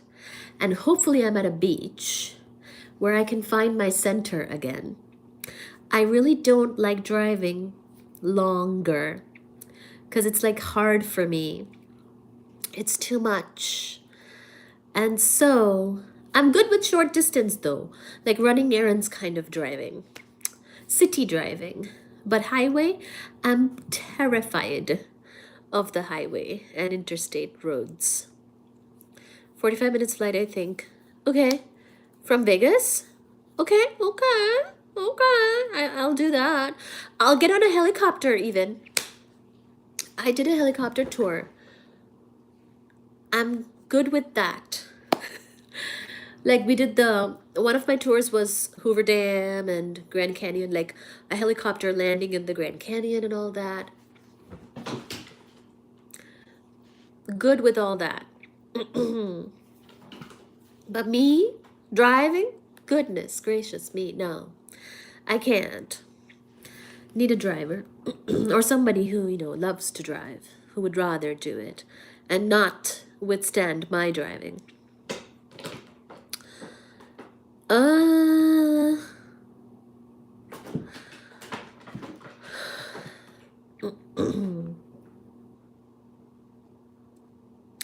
Some characters in here tonight, yeah. I don't like my wife, that's killed me off. What, Reese? There are so many people who don't like their wives. Of course. What do you mean, Reese? Disco David just wanted to let it out. Disco moved to San Francisco, lose the wife, and find dear ocean. That's true. Nice ocean there. Really nice coast. I can't drive. The government took my license. Not San Francisco. I would drive you crazy. I love flying. I don't love flying. It's how Kobe made his last. I don't think helicopters and LS is a good mixture. LS? What's LS? Las Vegas? No, that's not LS. LS? What's a license? See, Ace Wolf doesn't need a license to drive. He just drives. Be like Ace. No, I'm just kidding. Do whatever you want. I meant LA. I don't think helicopters in LA is a good mixture. Yeah, no. The helicopter was just for the Grand Canyon and Hoover Dam and all that. I still drive.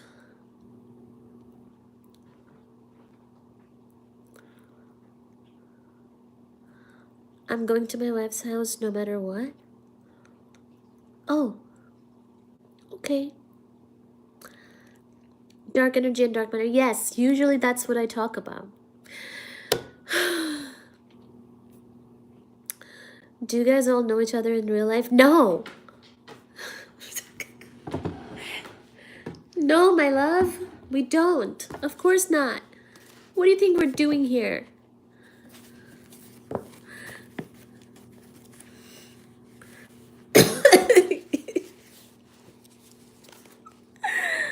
Yes. So yeah, this book we referenced and read and discussed a lot of topics from this book in the month of November. If you want to go and visit your, no. Oh my God, now I'm saying visit your wife. No, I meant visit the past live streams that have these discussions. You can go find it earlier in the channel under the live tab. But I don't even know what I'm saying anymore. I think I said visit your wife in my channel That's not it.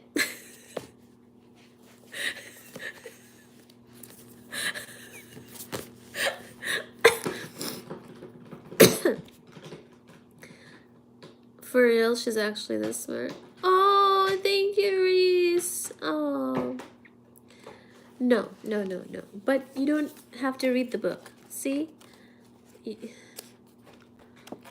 don't read the book because I read it. And I've already read it.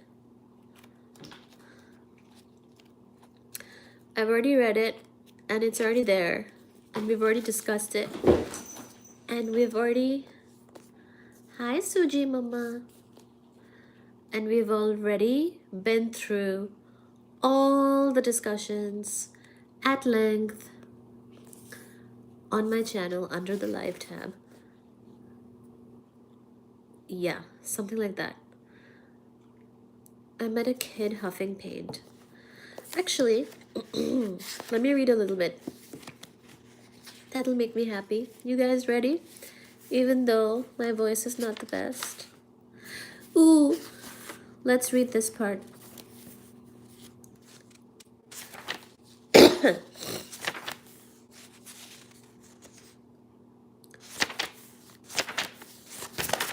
I want to read a part where the author is like not bitching at something, you know what I mean?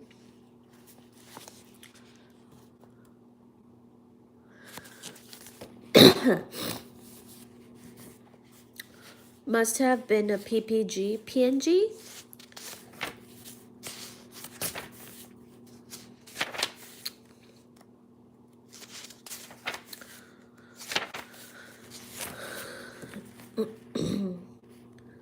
I'm ready for my wife to let me see the kids. No. This part? No.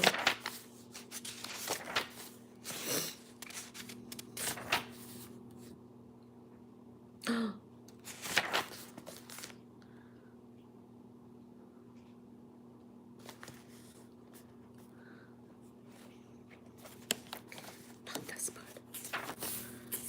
This part. This part's about the atomic bomb. No. No.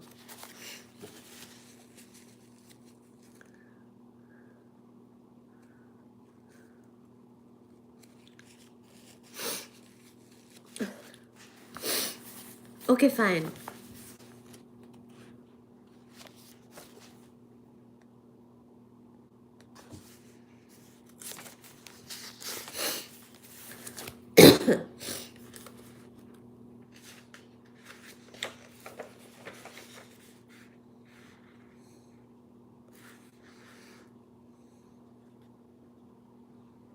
Oh.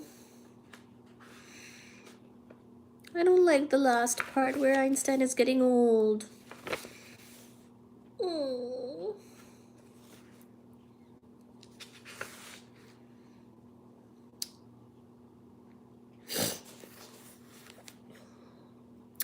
Okay, let's read about this part.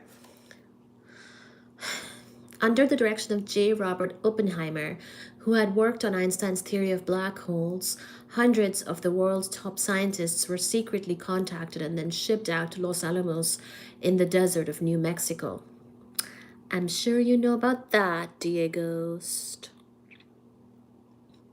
At every major university, scientists like Hans Bethe, Enrico Fermi, Edward Teller, and Eugene Wigner quietly left after receiving a tap on the shoulder. Not everyone was pleased by the intense interest in the atomic bomb. Lise Meitner, whose work helped to trigger the project, staunchly refused to be part of any work on the bomb. She was the only prominent allied nuclear scientist to refuse the call to join the group at Los Alamos. This is the same lady who fled from Germany, remember, with secrets about the atomic bomb. And also, apparently this is the same lady who Marie Curie refused to give a job in France. Whoops.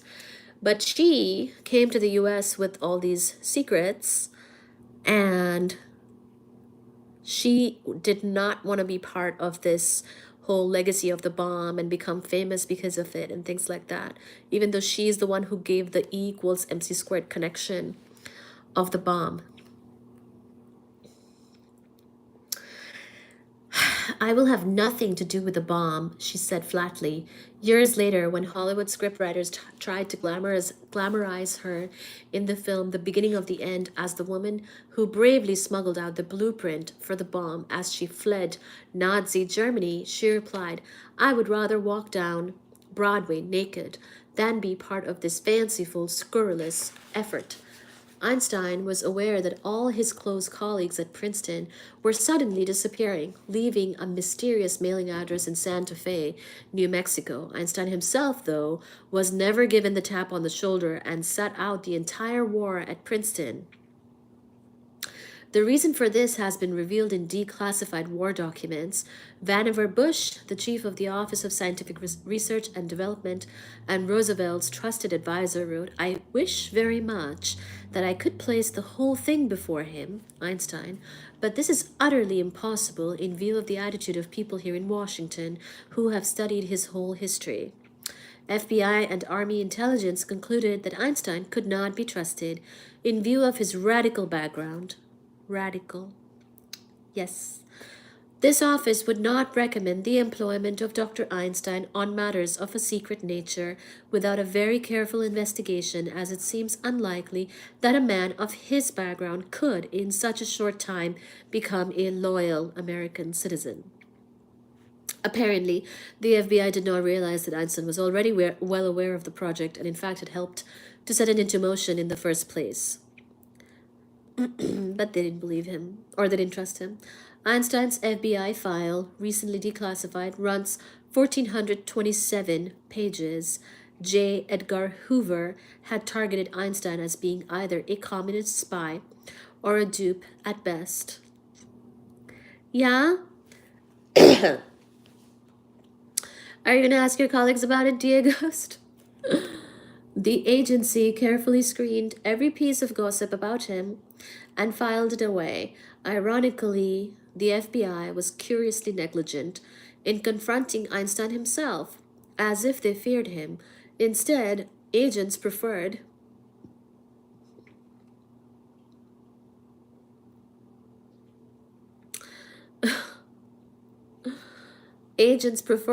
to interview and harass those surrounding him. As a result, I mean, that is kind of the process, though. They do interview other people that know the person in, concerned. As a result, the FBI became a repository of hundreds of letters from every crank and paranoid. In particular, they filed away reports that Einstein was working on some kind of death ray. In May 1943, a Navy lieutenant called on Einstein, asking him if he would be willing to work on weapons and high explosives for the U.S. Navy. He felt very bad about being neglected. He had not been approached by anyone to do any war work, wrote the lieutenant. Einstein, always quick with the quip, remarked that he was now in the Navy without having to go get a haircut.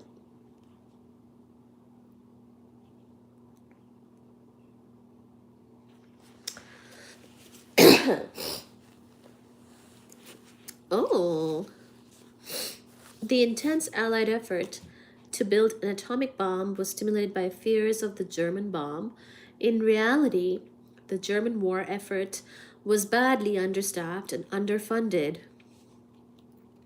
Werner Heisenberg, Germany's greatest quantum physicist, was put in charge of a team of scientists to work on the German project. In the fall of 1942, when German scientists realized that it would take another 3 years of strenuous effort to produce an atomic bomb, Albert Speer, the Nazi armaments minister, decided to temporarily shelve the project. Speer made a strategic error, assuming that Germany would win the war in 3 years, making the bomb unnecessary. Nevertheless, he continued funding research on nuclear-powered submarines. Heisenberg was hampered by other problems.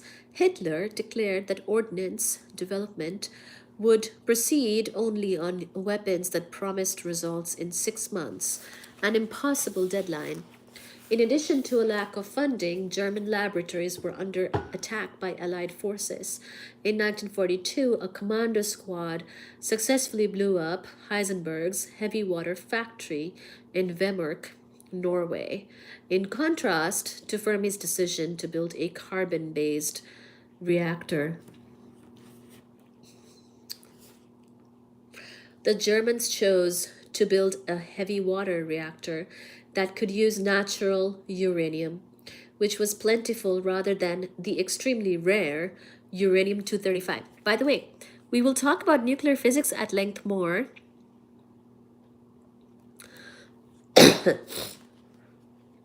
which will kind of reiterate all of this.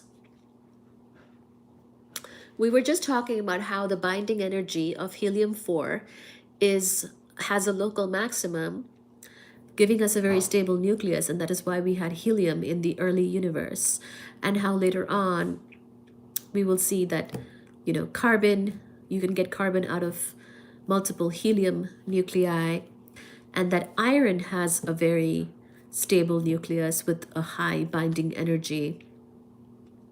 So this is all going to be very relevant when we discuss further nuclear physics. We're already kind of discussing it in our other more recent discussion.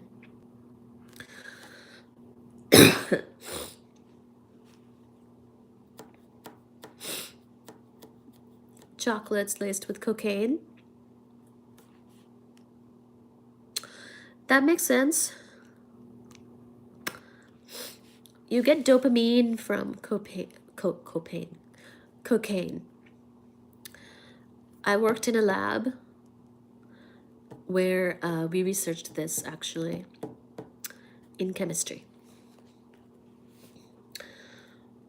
But the cocaine was obviously locked for research purpose only.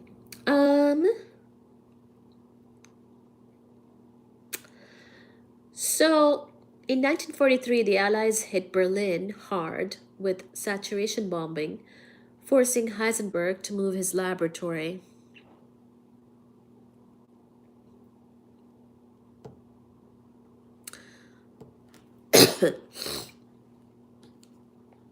Moving your laboratory is not easy. That's bad. The Kaiser Wilhelm Institute for Physics was evacuated to Hechingen in the hills south of Stuttgart.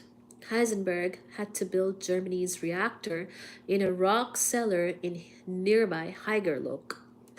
Under intense pressure and bombing, they never succeeded in sustaining a chain reaction. Oh. Meanwhile, physicists in the Manhattan Project were rushing to process enough plutonium and uranium for 4 atomic bombs.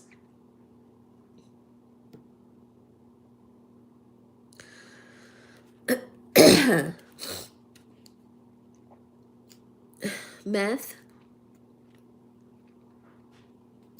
That might make sense. Cocaine is more expensive, right?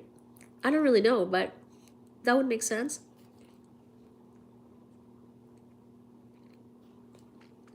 Because cocaine just makes you happy, right? It just releases dopamine in the brain. Like, does it do anything more? Meanwhile, physicists in the Manhattan Project were rushing to process enough plutonium and uranium for 4 atomic bombs. They were doing calculations right up to the time of the fateful detonation in Alamogordo, New Mexico. The first bomb, based on plutonium 239, was detonated in July 1945. After the decisive Allied victory over the Nazis, many physicists thought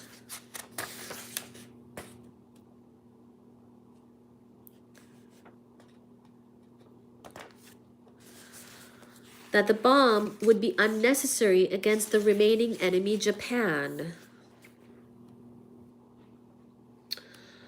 Some believed that a demonstration atomic bomb should be detonated on a deserted island, witnessed by a delegation of Japanese officials to warn the Japanese that surrender was inevitable. So, a lot of the time when the scientists are working on something like this, they don't necessarily, they understand the gravity of it, and they're thinking that maybe just working on it is enough, in the sense that maybe we can demonstrate that we have this thing, and actually applying one won't be necessary. Others even drafted a letter to President Harry Truman asking him not to drop the bomb on Japan. Unfortunately, this letter was never delivered. One scientist, Joseph Rotblat, even resigned from the atomic bomb project, stating that his work was finished and that the bomb should never be used against Japan. He would later win the Nobel Peace Prize. Nevertheless, the decision was made to drop not one, but two atomic bombs on Japan in August of 1945. Einstein was vacationing at Saranac Lake in New York that week. Helen Dukas heard the news on the radio. So Einstein was on a lake in New York. Good thing he wasn't involved directly. That would have been very upsetting. She recalled that the report said a new kind of bomb has been dropped on Japan, and then I knew what it was because I knew about the Szilard thing in a vague way. As Professor Einstein came down to tea, I told him. He said, "Oh, way. Oh my God." In 1946, Einstein made the cover of Time. Ominously, this time, there was a nuclear fireball erupting behind him. The world suddenly realized that the next war, World War III, might be fought with atomic bombs.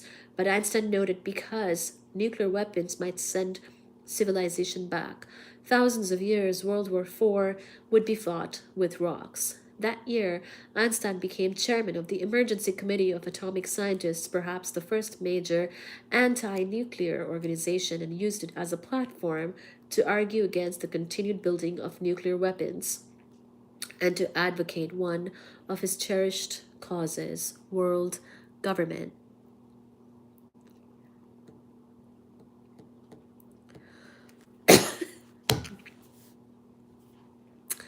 You guys are having so much fun.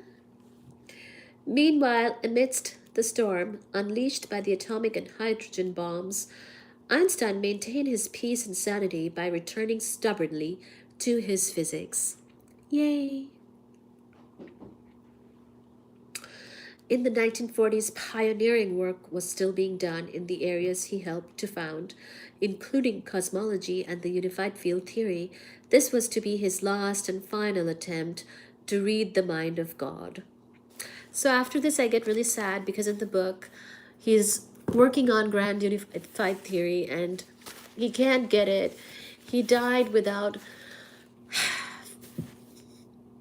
finishing it successfully. So I'm sad, and we must learn more about dark matter and dark energy and bring into fruition this whole journey.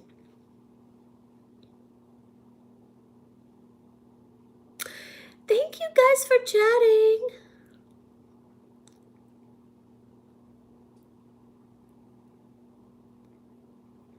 Yes, please. Please do join my lives. I will be covering nuclear physics. So actually, you know,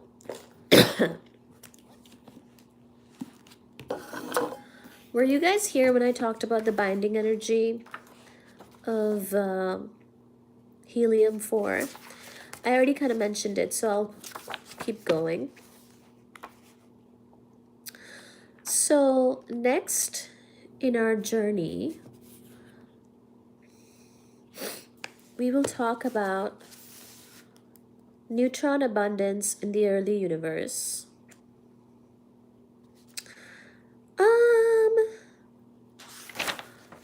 I don't know how much we'll talk about it. It's fine.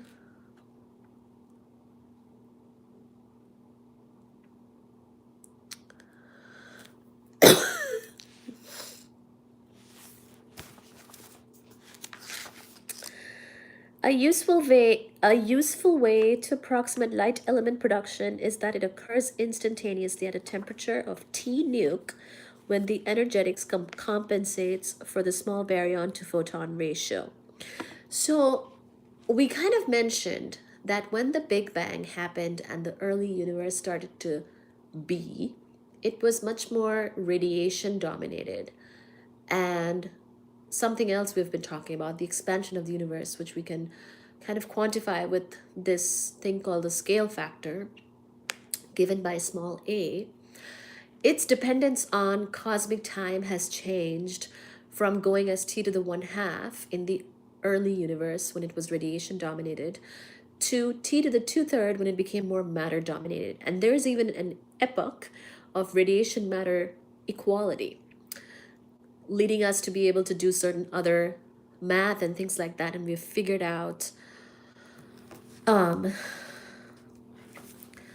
need to blow my nose, yeah. It's stuck.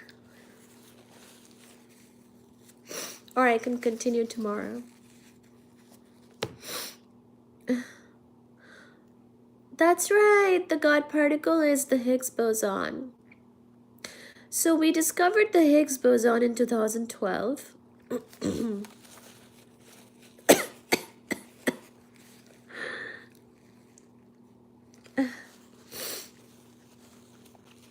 That's what got the nickname of the God particle.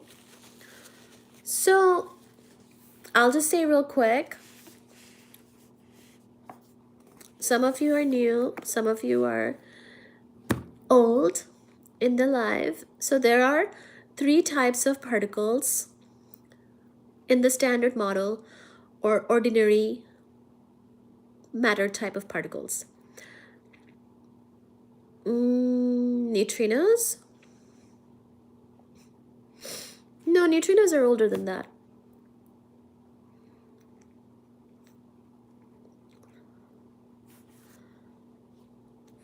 Or are you asking about my thesis? My thesis is from 2018. So there are 3 types of particles in the particle family: leptons, quarks, and bosons. So someone mentioned bosons, the Higgs boson, photons, WZ bosons. Those are part of this boson family. And they generally have integer spin. Spin is a quantum property, and bosons are different than the other particles in that particular property, as well as some other things. Bosons also follow Bose-Einstein equation for their distribution, statistics, things like that. So bosons are part of a family of their own. Higgs boson, photons, which are light, WZ bosons, those are all bosons. Okay, so bosons done. That's a great question. We will cover that at some point. That's a great question. Next is quarks. I'll just give you some examples. We'll keep it light. Quarks is things like up quark, down quark, protons and neutrons. Stuff that's in our nucleus, stuff that's in the nuclei of various elements. Those particles, subatomic particles, are actually made up of even more fundamental particles, such as up quarks and down quarks. So the second family is quarks. And then lastly, this looks like I have to go to the bathroom, but whatever. This is leptons. The lepton family is, for example, electrons and neutrinos.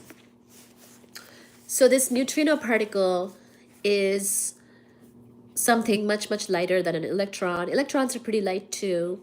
Electrons, muons, taus, those are leptons. And then there are neutrinos, and they come in 3 different flavors, turns out: electron neutrino, muon neutrino, and tau neutrino.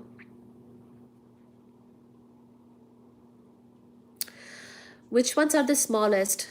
Well, neutrinos are some of the smallest. So it doesn't have to be by particle family that they're the smallest. Pretty much some of the most low mass. So I mean, I should just say photons are massless, right? So in that sense, photons are the smallest in the sense of photons don't have mass. So photons are massless bosons traveling at the speed of light. Pretty much everything else travels at less than the speed of light. Um, Neutrons, I keep saying neutrons when I actually mean neutrinos. Neutrons are in the nucleus of our atoms, in some of our atoms, and they're made of quarks. Neutrinos are fundamental particles that are part of the lepton family, and they're not completely massless, they are low mass. They have very small mass.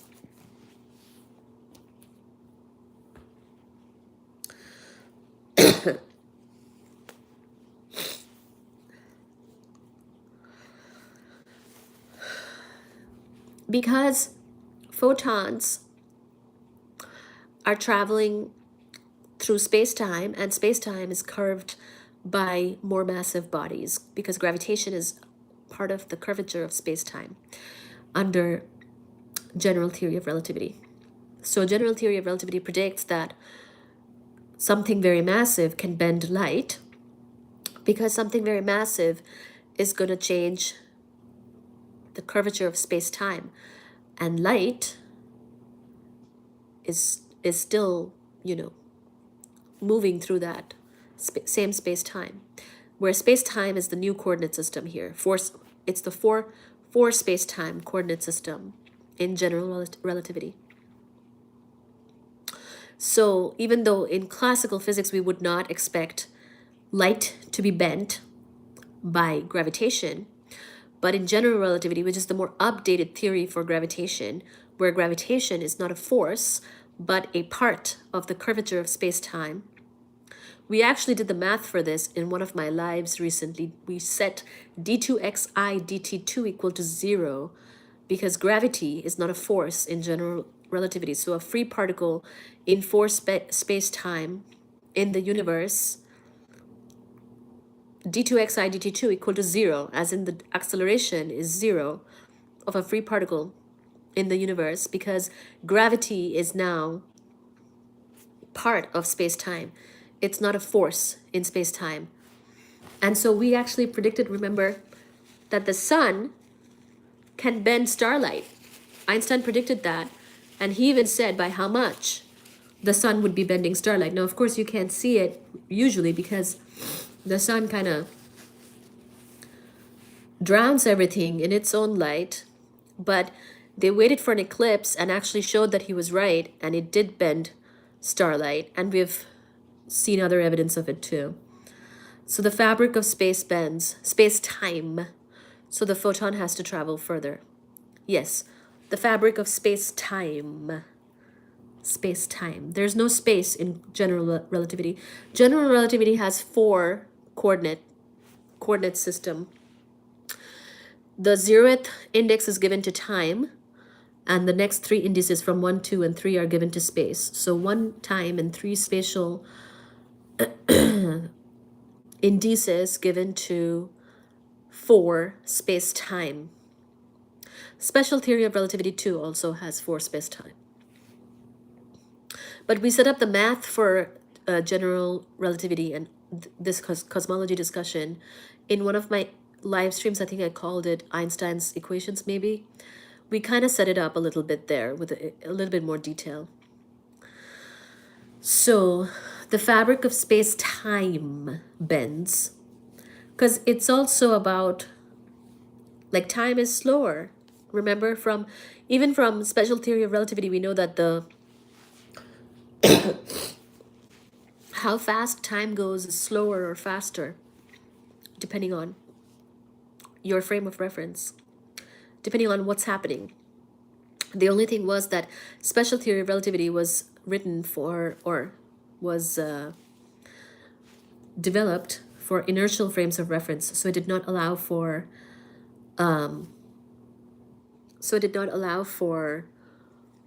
accelerating frames or gravitating frames. And then he worked on general theory of relativity to allow for gravitation and acceleration. Time is based on speed of light. No, speed of light is a constant of nature. And once you accept that, it turns out that space-time is relative. Speed of light is a constant of nature. You get that from Maxwell's equations, from the electromagnetism equations that come out of that's given by Maxwell. Also, you can get that speed of light is a constant. So speed of light is the same in all the frames of reference. Space-time is relative. Mass energy can change into each other. So special theory of relativity gave us those things. Space-time being relative.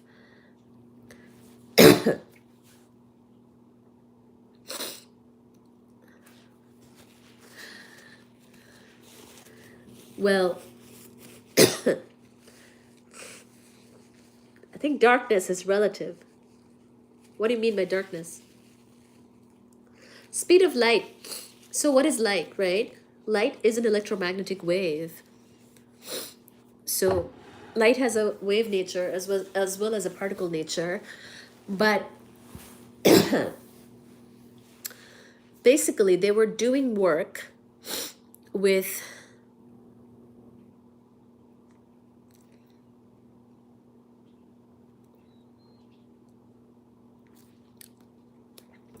time is relative.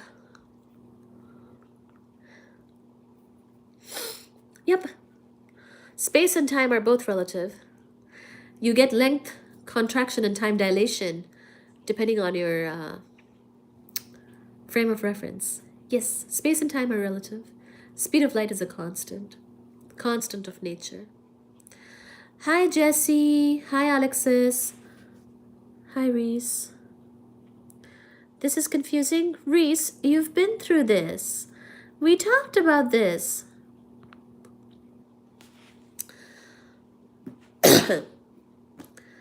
Hi, Jesse. Reese, you know this. We talked about E&M. Okay, fine. We will review it. We will review it. No, not to worry. Let me review the special theory of relativity. How are you? Good, how are you? Well, I'm sick. How are you? I'm sick and congested.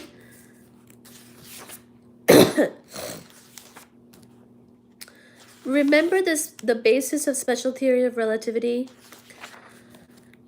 Faraday had seen in the lab that changing electric fields could give rise to magnetic fields, and changing magnetic fields could give rise to currents. So electric and magnetic fields could change into each other. And then Maxwell wrote down some equations giving us the theory for electromagnetism. The fact that these things were kind of related. They changed into each other. They were waves, or something was waving. And then people were like, oh, if electromagnetic waves are a wave, and turns out they are somehow related to light,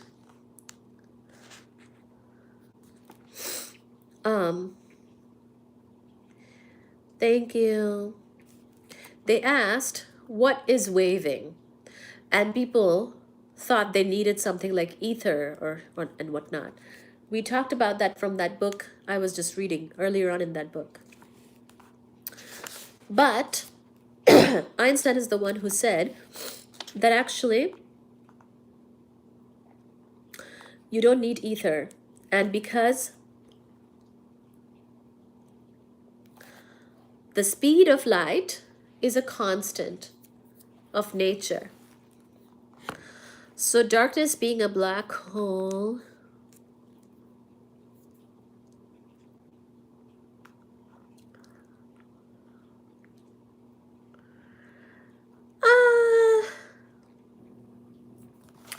I'm not sure I follow that logic, but okay. So here are the famous postulates of special theory of relativity.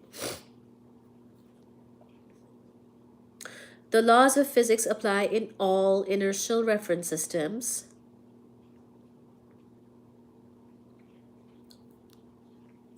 The speed of light in vacuum is the same for all inertial observers, regardless of the motion of the source.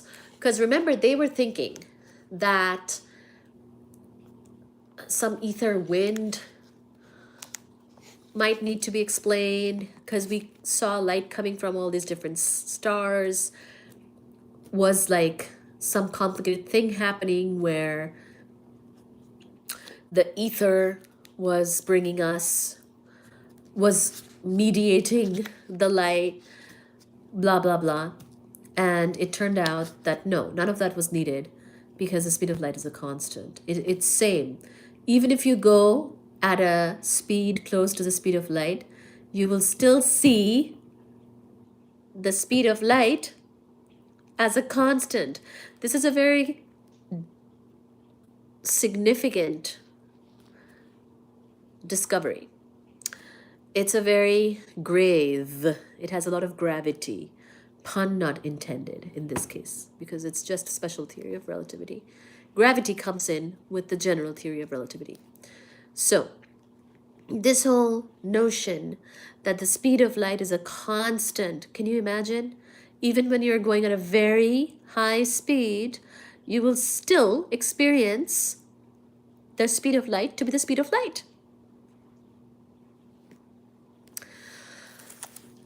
So what is not a constant? How you experience space and time.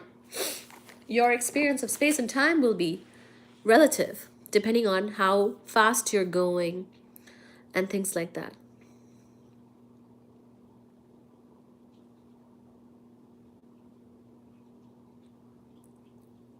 So if there is no one to observe it, is time still relative? If no one is observing it, then it doesn't matter. Who cares what time?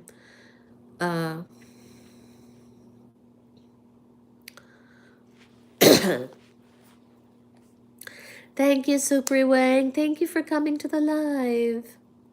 I hope you feel better, dear. Until tomorrow, I have to write a legal brief. Oh, okay. Good luck. Good luck, Ace Wolf. In space. So, space and time are both relative together. There are equations for space-time. So, time is the fourth dimension in relativity. Time is not, you know what I mean? Like there are equations that give us the relativity of both space and time in special theory of relativity. And in general theory of relativity, we also bring in gravitation in the fabric of space-time. So for example, this says moving clocks run slow. If you, wearing a watch, go at a speed that's, say, close to the speed of light, like 0.3 c, where c is the speed of light, your time will run slower than me, who is, say, not going at that speed. Things like that. So your time will go slower,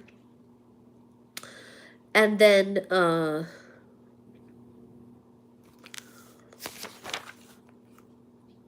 your time dilation and space, your lengths are probably going to be contracted. Yeah, it's generally when you're going faster, there's a thing called length contraction. So basically, it'll affect both your space and your time, and there are Lorentz. It's called Lorentz contraction. I'm trying to see if there's a bit here I can read.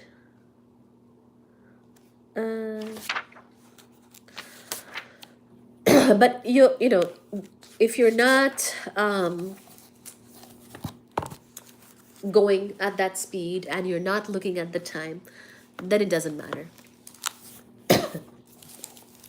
The biggest discovery was that the speed of light will be a constant. Whether, it doesn't matter about your own speed and whatnot. The speed of light is a constant. Wow. Even if you go at 0.9 c, you'll still experience the full c. It's not like you think that, oh, the speed of light is now 0.1 c or something. You know what I mean? Like, you still think that the speed of light is c, even if you are going at 0.9 c. That's the profound discovery of special theory of relativity.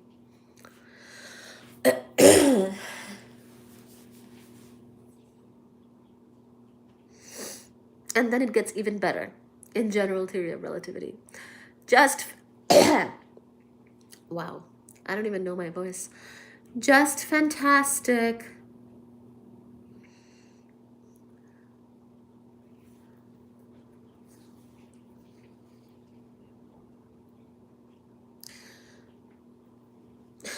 Like Einstein, amazing. Just amazing.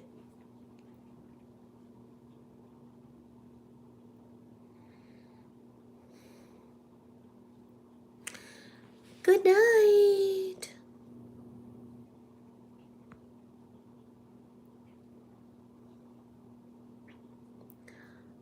Thank you, Jessie. Are you still here?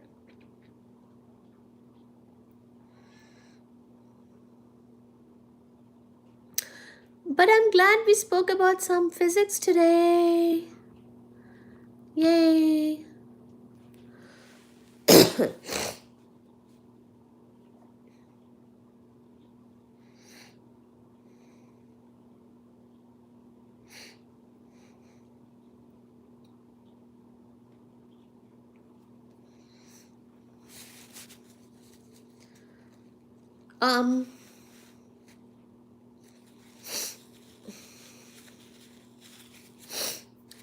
Okay, so figure out, like even the atomic clocks, like figure out how you want to measure time. Regardless, like figure out how you want to do it. However way in which you want to define time.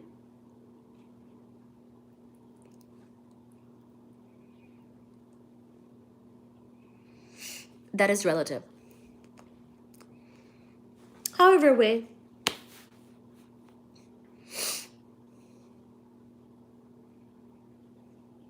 Yes. How fast? Okay. So some clock, right? Because, they tested special theory of relativity on the atomic clocks.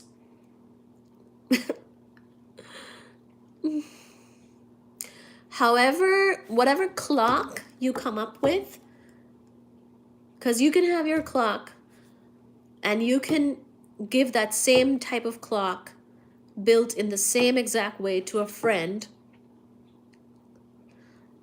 who is doing something else in a different frame of reference. And if you go at 0.3 c and that friend is going at, I don't know, some other normal velocity, 0.0003 c, your time using the same type of clock will run slower than that friend's clock.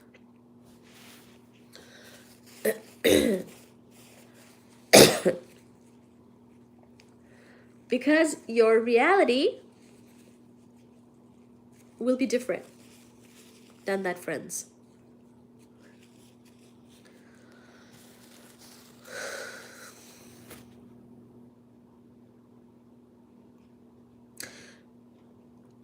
I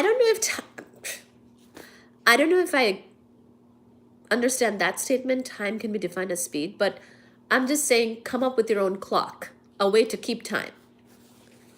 And whatever clock that is, if it's a clock, something that measures time, then your perception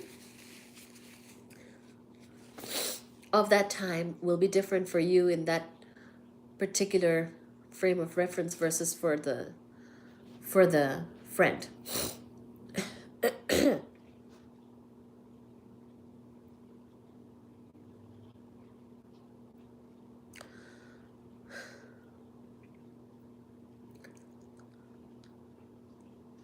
But yeah, it's a concept that can take a minute to, it can take some time to digest. We can talk about it again and again. It can take some time to digest. Yep. It's difficult to conceptualize. Yeah, it is. But yeah, it's the problem is that we don't generally go. Have you seen the movie? Yes, of course. Yeah. Yes, I have seen Interstellar. We don't generally experience the conditions that are needed for relativity to be important. So relativity is important. It, is a thing. It's we are experiencing it, but it's not that important to us because generally speaking, we don't go close to the speed of light. We don't operate at those speeds usually. So you don't notice it, right?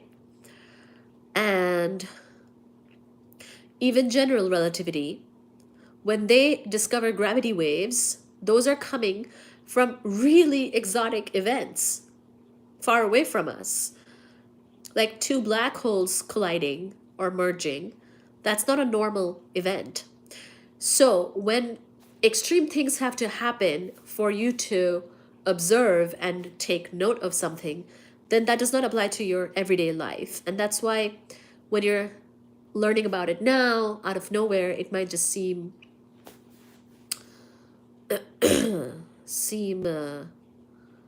weird. But it's a thing, man. Why was he still the same age?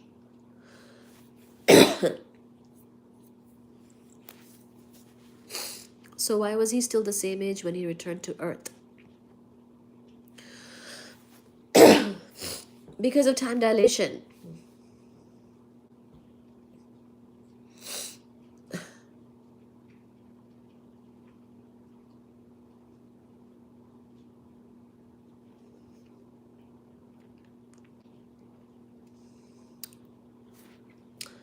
His clock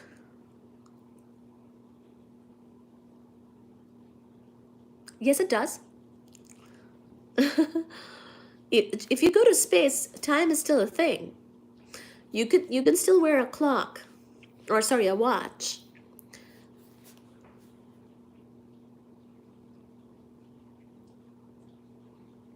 Because of relativity, that's the whole point of special theory of relativity.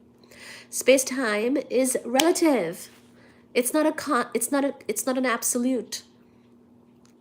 Space and time are relative. That's the whole point of the theory. Your observation of time, how you observe time passing. Like, okay, I'm looking up at the microwave. It says 222. And then if I look up again in a bit, that time will have changed. That same microwave, if I bring it up to space, and if I especially go near some environment where time slows down even more, because the how gravity operates also change. That's a general relativity thing, but it also will change time, slow it down. Then the change in time I would see from the microwave would be slower. Like every minute on Earth might be like an hour somewhere else. Or sorry, might take an hour there for a minute to pass on Earth, is what I mean. How the person who goes to a different planet experiences time is different from how we on Earth are experiencing time.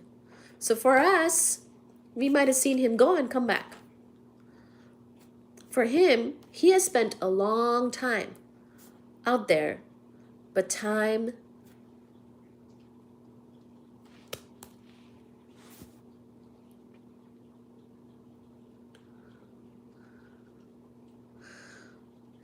differs on different planets, but not in space. It depends on the speed at which you're traveling.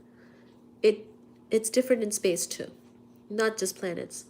Planets will have another effect because of gravity, because that then it's about general relativity and how general relativity affects space-time. If you're in a So yeah, in Interstellar, they were actually not really doing special theory of relativity, because if you're accelerating, then special theory of relativity does not work anymore. But anyways, even uh, gravitation changes space time, right? Space time, where space time is like together. It's not just space or time, it's space time. So,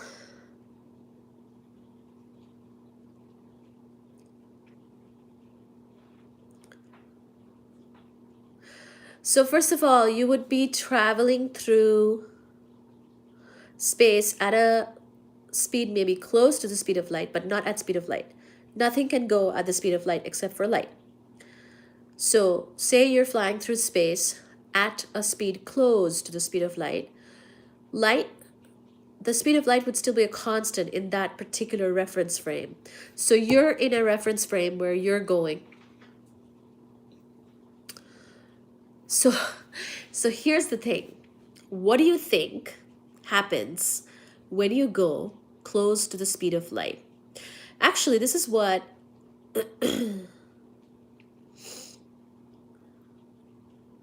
is it gravity in space? Well, in space, it depends if you're near a massive object. If you're near a massive object, then that massive object will bend space time and also contribute to your different experience of space time. But let's say there's no massive objects, you're traveling at a constant speed, because if I put in a massive object, then actually you would be, that's a different environment, right?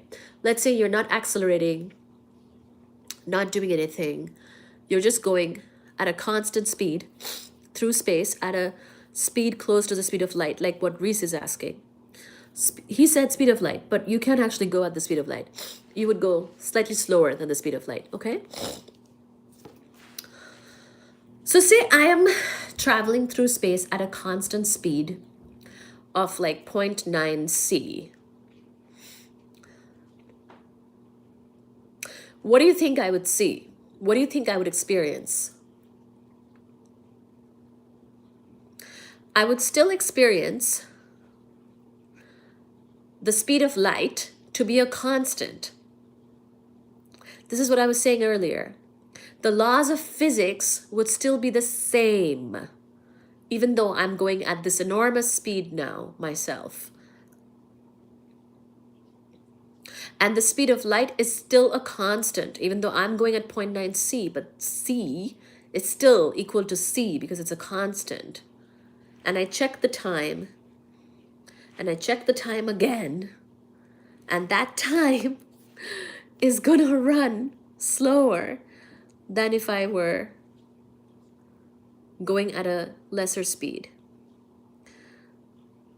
As in another person, so my time would be my time. I wouldn't necessarily know that it's going faster or slower. It would just be, yeah, okay, I'm going at 0.9 c. I would just chill. I would just live my life at 0.9 c. But another person looking at me would say that, oh, Oindri's clock is running slow.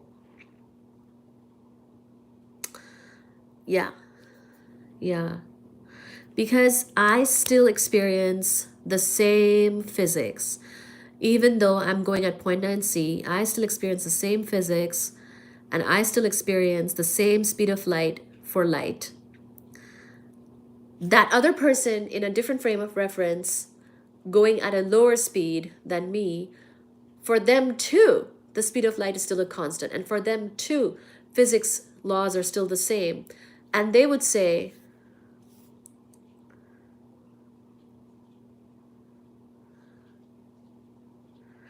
yeah. Yeah, so the time wouldn't change for you. Right. Yeah. Like what feels like 5 minutes to you,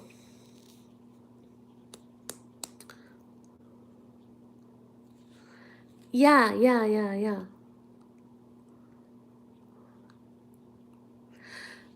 Yeah, time runs slow, meaning that what feels like 5 minutes to you, to the other person who's going slower, will be like an hour or a day. But for me, I'm going at point 0.9 C, so time goes real slow for me. So I'll be like this tick going to the next tick for a minute. I'm going at point 0.9 C. So, yeah, yeah. What I experience as 5 minutes, the other person in the different frame will see as a longer time. Yeah, that's all there is to it. Space and time are relative.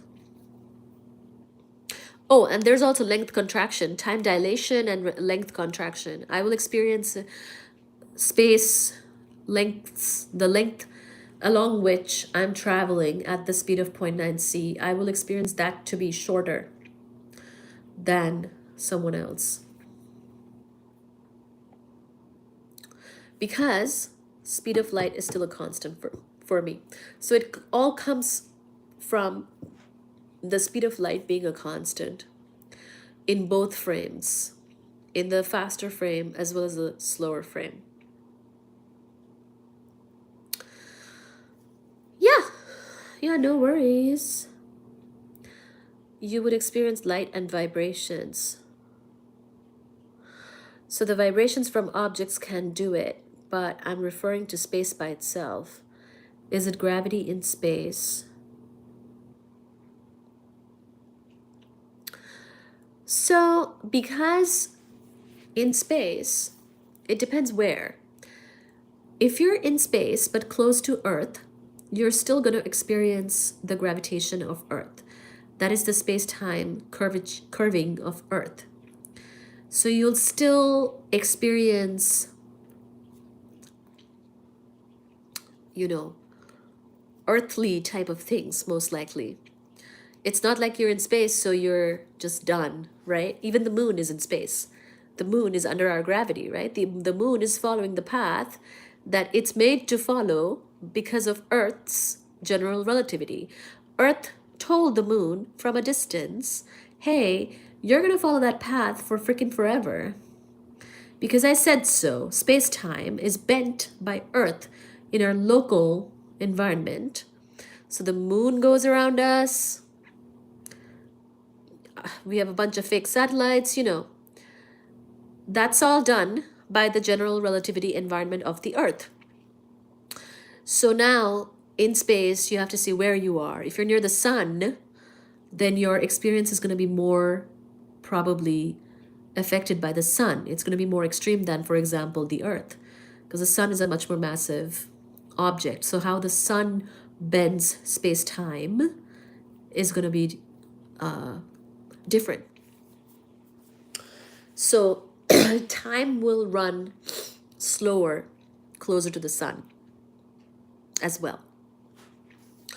So it really depends where, in space, if you're away from everything and if you are not near any big gravitational fields, then I would imagine that the laws of special relativity would apply, and your speed would be more or less constant. And if you're going at a very high speed of close to the speed of light or something like that, then your time will run slower than for, say, me on Earth.